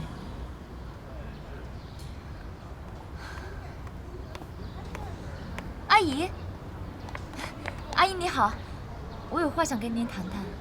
你跟我没什么好谈的。何岸现在住在我家。你说什么？我是说，何岸现在住在我家，他喜欢我，我也喜欢他。你还知道羞耻2个字怎么写吗？赶紧让我儿子回家。我知道您不喜欢我，可是您完全不考虑何岸的感受吗？我希望您能够明白，他喜欢的人是我。我也希望您能再给我个机会，多了解我一下。我也是很可爱的。我还从来没见过像你这么可爱的女人，勾引了我儿子，还敢到这儿来理直气壮的挑衅。阿姨，你说话用不用这么难听啊？我说话就这么难听，怎么了？我还要告诉你，何岸的婚事早就定了，你就死了这条心吧。阿姨，现在是什么年代了？您做妈妈的也无权控制自己的孩子啊。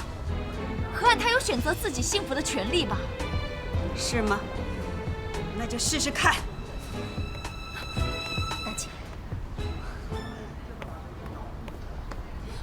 阿姨，以沫，你就少说2句吧。沈姨，你告诉我，为什么阿姨那么讨厌我？这件事儿，慢慢你就会明白了。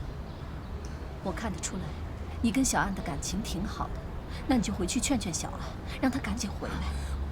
这种矛盾僵持的越久，到时候就越不容易化解。可是，何安跟他妈妈之间到底发生了什么？我怎么想我也想不明白。小安没跟你说过吗？没有啊。难道阿姨是何安的后妈？不是，这个问题慢慢你就明白了。你赶紧回去劝劝小安，快回去吧，回去，去吧，回去吧。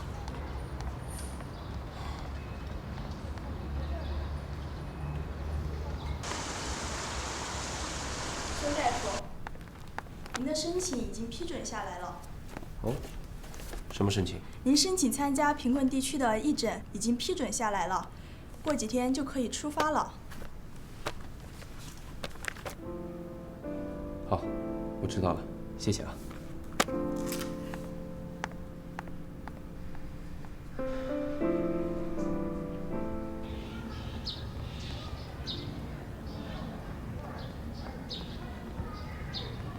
其实，我今天去见你妈妈了。什么？你说什么？他有没有把你怎么样？没有，我就是想问问，他为什么不喜欢我？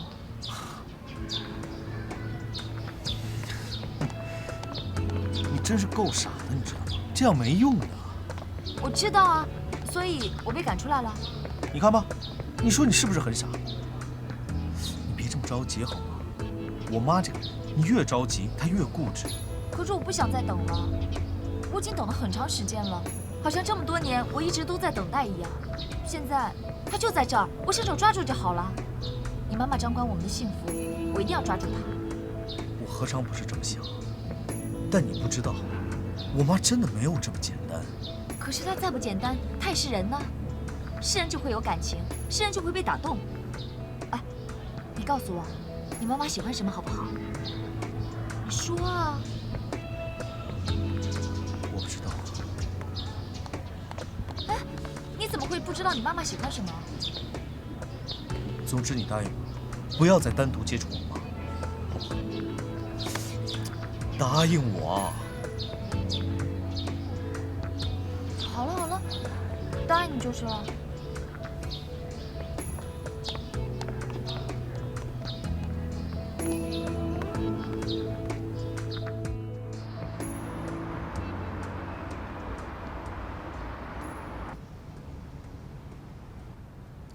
哎，这个力度可以吧？行。中了你跟我说哈。孙医生啊，以沫这丫头啊，她没福气，她不懂事儿，你可别跟她一般见识啊。阿姨，您别这么说。我相信她跟何安是真心相爱的，而且何安人也不错。哎呀，他人是不错啊，可有什么用啊？你说何安他妈吧，对以沫那是100个瞧不上，愁死人了。阿姨，您就别操心这个了，多注意自己的身体，不要着急，少生气。您的眼睛需要慢慢调养的。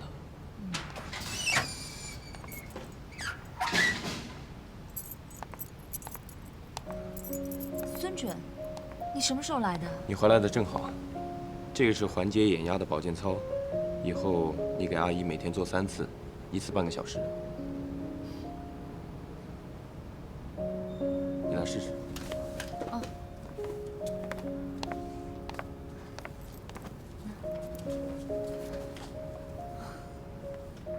这样吗？在这儿。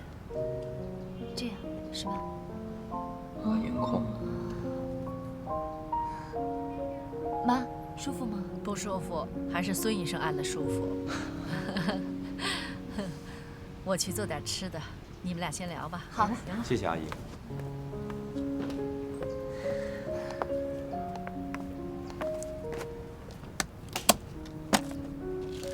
这些药是新产品，我给阿姨配了3个月的量。如果要吃完的话，你就打电话找这个张护士，她会给你配药。我为什么要找别人？我找你不就行了吗？哦，对了，万一阿姨突然看不见了，你也一定要找这个张护士。我把病情都跟她说了，她会派专门的医生上门问诊。哎，我问你话呢，我为什么要找别人？你呢？我要走了。去哪儿啊？去云南。3个月前，我申请了去山区义诊，马上就要动身了。怎么这么突然？我之前都没听你说过。要去很久吗？时间还不确定，可能会很久吧。怎么这个表情？你应该为我高兴才对啊！那些地方缺医少药的，连做一个简单的白内障手术，他们可能都负担不起。我作为医生，应该去到哪里？我知道，你是个好人，好医生。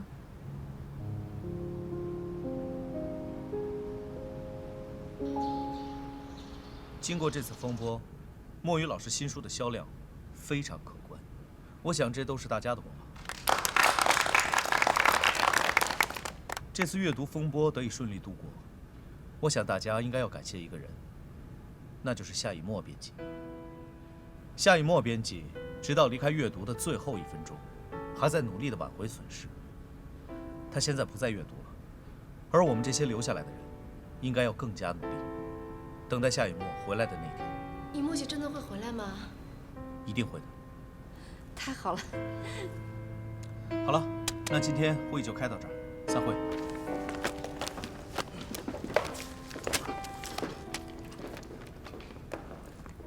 若楠、日娜，你们留下来一下。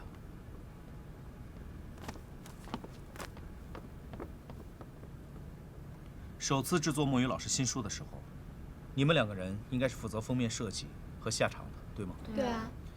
那我想请你们好好回忆一下，这过程当中有没有发生什么不寻常的事情？主编，难道你怀疑有人搞破坏吗？我是想以后杜绝此类的情况发生，所以我觉得有必要了解一下。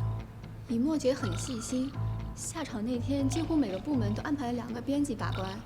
对，取胶片和送胶片都是我跟邱仁娜一起监督的，我们还一起去了印刷厂，然后拿回来让以沫签发，应该不会有任何闪失才对啊。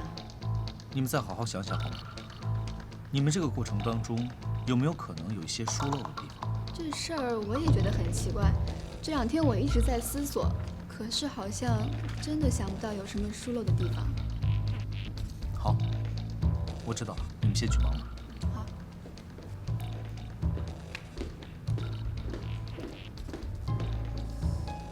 主编，我突然想到一件事儿，不过可能是我想多了。什么事？可能只有一个地方有疏忽，就是以沫姐在胶片室校对，但是突然肚子痛就上厕所去了，可是前后也就2分钟。如果有人搞破坏的话，可能就那个时候有机会。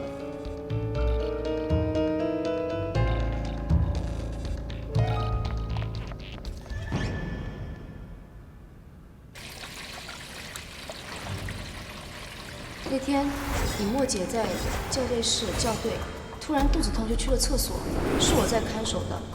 可中途我接了个电话，大概也就离开了2分钟。如果真有人搞破坏的话，可能就那时候有机会。不要慌，金元满，你一定要镇定。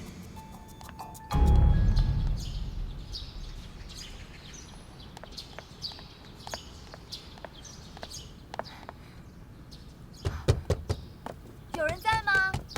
阿姨，我是夏以沫，我来看您了。阿姨，在家吗？大姐，要不然把门开开吧，好歹打发他几句，让他回去。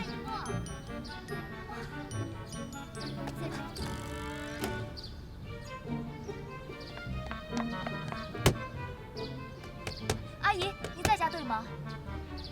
阿姨，对不起，昨天我对您出言不逊，您原谅我好不好？阿姨，您看，我今天给您带了花和汤过来，跟您道歉，您就开门让我进去吧。阿姨，您是不是还在生气啊？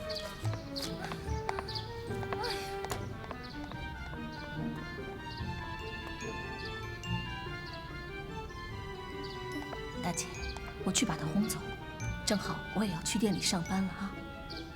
我去了啊。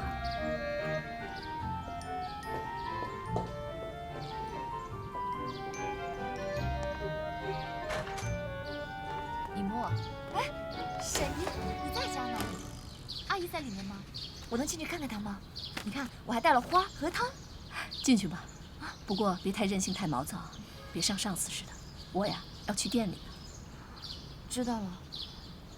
哎，沈姨，给我勇气，加油，加油！再见。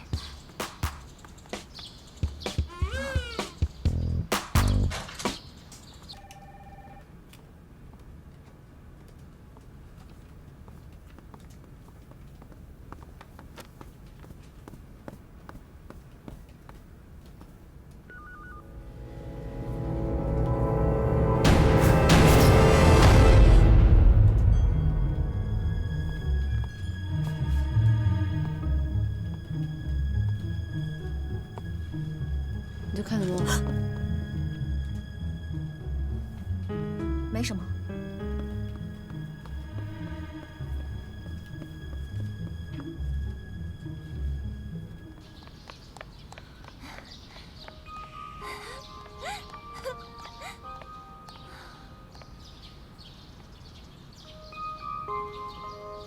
怎么这么多落叶啊？居然都没有人打扫吗？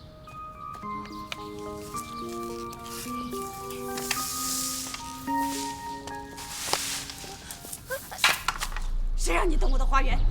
我就喜欢这花园里的落叶。阿姨，你给我走！我不走。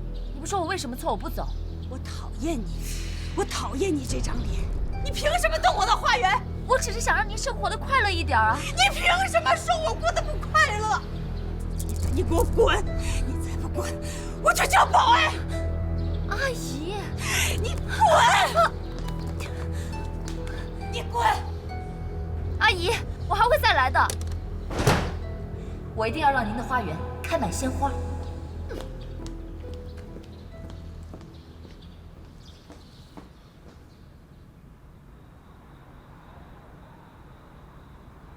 这个摄像头大概是从这个位置拍到这个位置，基本能进这个房间的都可以拍下来。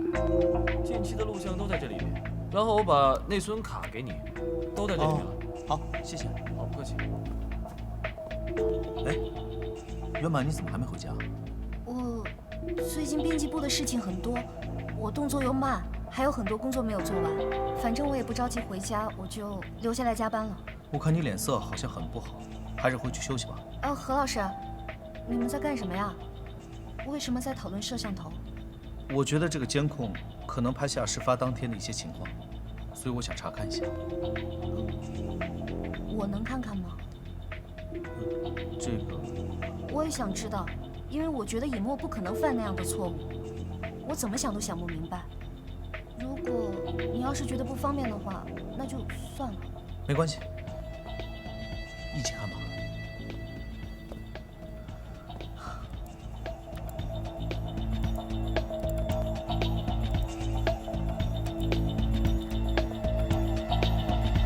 是这天吗？就是这天的。怎么是空的？这个摄像头好像是坏的。坏的？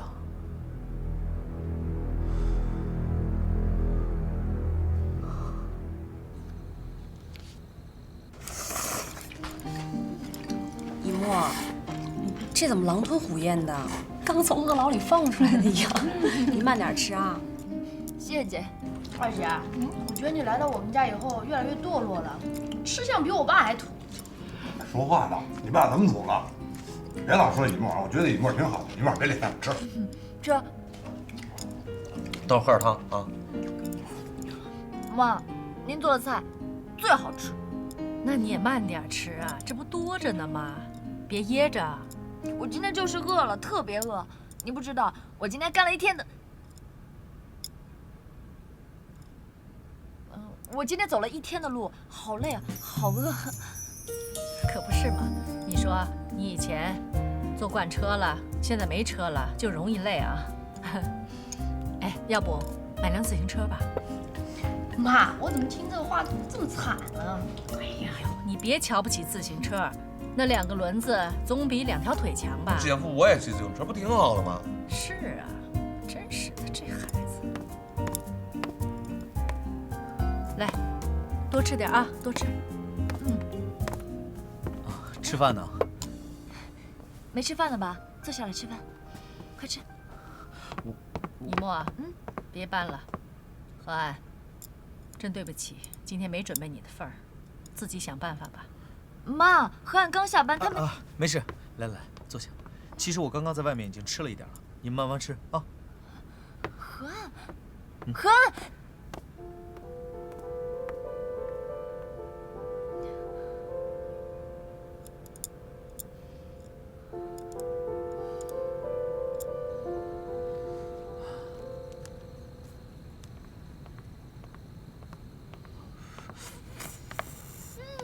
好香啊，这样也蛮好的啊。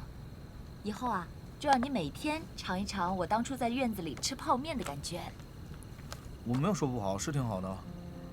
大晚上坐在这个小院里，晚风拂面的，然后整个院子都飘着方便面的味儿。以后我再给你留点好菜在里面。哪能天天吃这么好啊？早午餐都吃这么好，晚餐简单点，挺好的。再说了，阿姨其实也不是恶意，她只是心头气没消而已。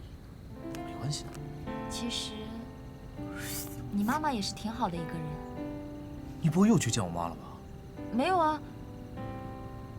其实，越是表面可怕的人，内心越是敏感脆弱。否则，他没必要戴那样的面具来武装自己啊。因为他太害怕失去很多东西了，所以干脆就让他荒芜着，就好像那个小花园一样。什么花园？我是说，我们家附近的那个小花园，因为它太长时间都长不出花来了，就用水泥给它封了。是吗？那个花园在什么地方？我是一种比喻，我就是心灵的花园。总之啊，你以后多去看看阿姨，像阿姨那样的人，更需要你花时间去陪她，去关爱她。我说你今天怎么这么奇怪呢？啊，突然之间变得这么深沉。你想知道原因吗？什么原因啊？因为我太长时间没有吃到方便面的原因了，所以你也要珍爱生命，远离泡面。是吗？还吃？太好吃了，你要不要来一口？我有这个。讨厌。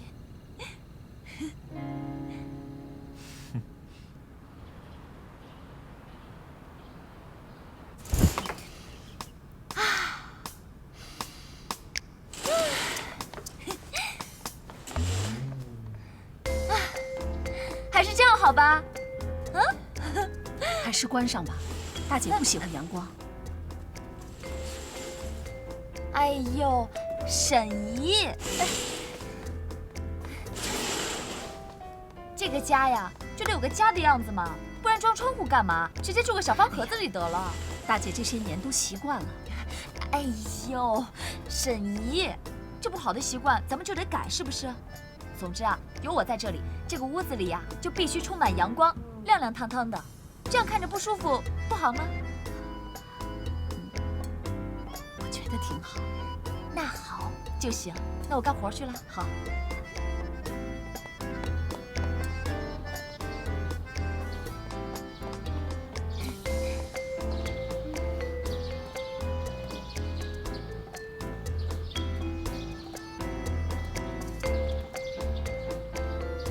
大姐，你别说，这个院子这么一收拾，还真挺好的呢。我看你是见到他分外的高兴吧？对人家好点吧，怎么说也是一片诚意嘛。说不定这个夏小姐也是你爱的裴阳敏啊。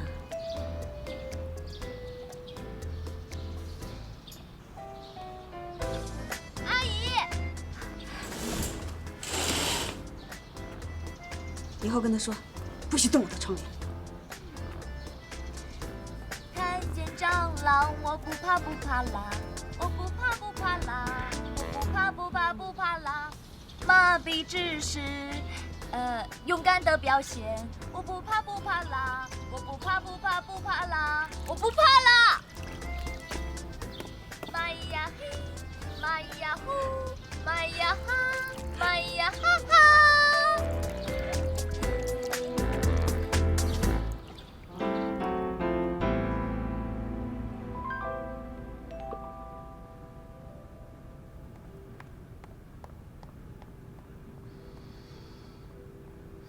你到底想怎么着？我想怎么着？我还想问你想怎么着呢？我怎么着都不怎么着。你不想怎么着，我会那个怎么着吗？因为我怎么着，所以你才怎么着。要不是因为你怎么着了，我毕业可能跟你怎么着吗？你怎么着你也不能就……哎呀，乱了！我跟你讲啊，我们俩就是同事关系。要不我帮你回忆回忆。春节前年会那天，你喝多了，我看你可怜，夏总在那么多人的面前又数落了你，我是不是提前把你带出去的？对啊。我开车送你回家，你在我车上哭得稀里哗啦的，说心情不好，不想回家，是不是你？我哭了吗？好，我哭了，我能不能哭啊？我有眼泪，我可以哭吧？没办法。我只能把你带回我家，可是你进了我家门之后，你都做了什么了？吐了呗。夏香茹，你真没种！谈话既然是这样的话，也没有必要谈了，我直接去找夏总，请吧。姐啊，毕大姐啊，我喝多了，我身体它不受意识控制啊。好，那天我就当你是喝多了。我也不会跟你计较，可是后来呢？咱们去香港，你又跑到了我的房间，那次也喝多了吗？那次是我心里过意不去嘛，是吧？再说了，那是香港啊，花花世界啊，风花雪月，有什么事儿那是好事儿。假如说以前我做了什么打扰了你的平静啊，我对不起，深深的对不起，好不好？我想你会慢慢想通的。我先回去了啊。夏香茹，你要是敢走出我办公室半步的话，我让你后悔一辈子。今天你给个痛快话啊！你怎么样才能原谅我？今天你必须给我们两个的关系一个结论。哪有结论啊？我都说了1万次了，我们俩就是同事关系，别的事儿什么它都不可能啊！怎么就不可能了呢？你比我大了整整11岁啊，有可能吗？我可没有比你大11岁，我只比你大了10岁零8个月13天而已。而已呀！我跟你说实话啊，我现在想起来我们俩那段时光，我还感觉特别美好，千万别被你搞砸了。好。就当是我们最后一次谈话吧，就当做是告别。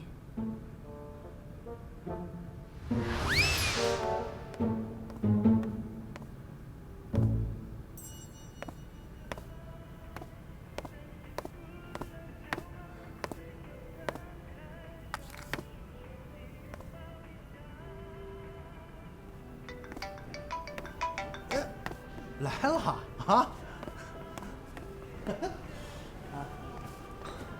怎么就你一个人啊？孩子他爸呢？上洗手间了。没事，我可以等会儿。我挺想见见这位仁兄的。孩子他爸没上洗手间，在这儿。还真来了啊？哪呢？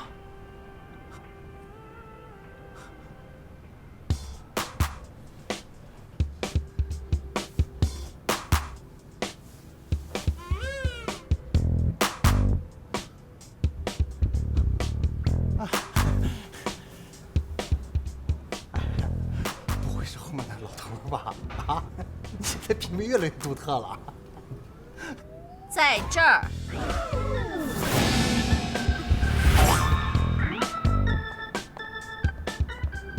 等会儿，我可是很脆弱的啊。你的意思是，孩子他爸就坐在离你很近的地方？你就是孩子他爸。我？不是吧？啊？你确定？不然呢？你确定，在你身边没有另外一个风流倜傥、高大威猛的男朋友？夏香如，你想抵赖，最多不过几个月，我把孩子生下来就真相大白了。到时候你想去哪家医院做亲子鉴定，随便你选。谁是我孩子的爸，我还不清楚吗？你就别垂死挣扎了。我的妈呀，这怎么会这样呢？我们俩一共才几次啊？你这什么体质啊？这不要人命吗？这就要了你的命了。我跟你说实话，我现在都想去死。别，我可不想等我宝宝一出生的时候就没了爸爸。今天叫你来，就是想告诉你，让你做好当父亲的准备。姑奶奶啊，我都叫你姑奶奶了，我求求你，这事千万不能让我爸知道，我爸知道会打死我。你也知道啊，我爸刚刚还我。万一你爸高兴抱孙子呢？我怎么跟你说不明白呢？他再高兴也不是你这个孙子。我有事，我先走了啊。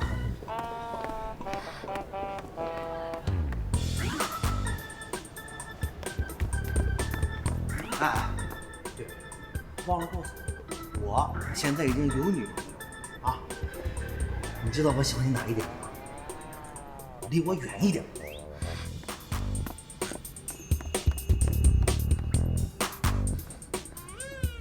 有女朋友，有女朋友，你也是孩子他爸。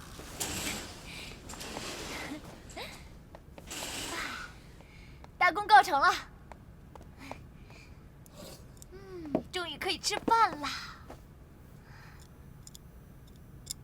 没关系，我自己带了中午饭，我聪明吧？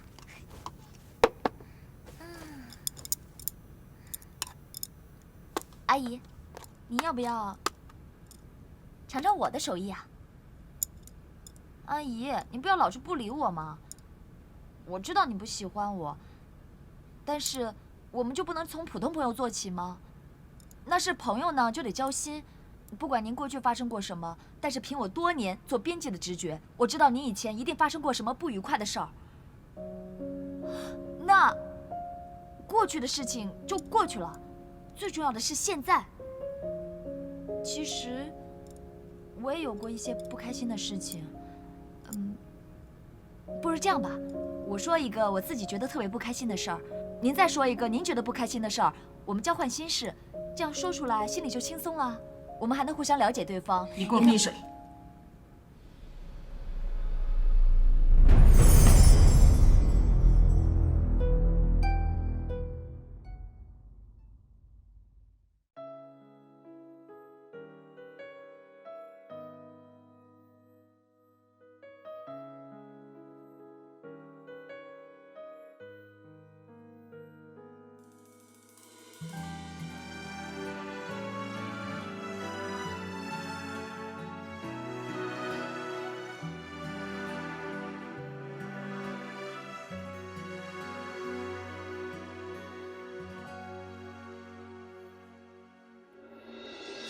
这一生总有一个人，在心头刻下一道痕。即使光影落满灰尘，却有闪来时的门，一寸一寸揭开守候的年轮。这一生总有一个人，在梦里种下一个吻，纵然回首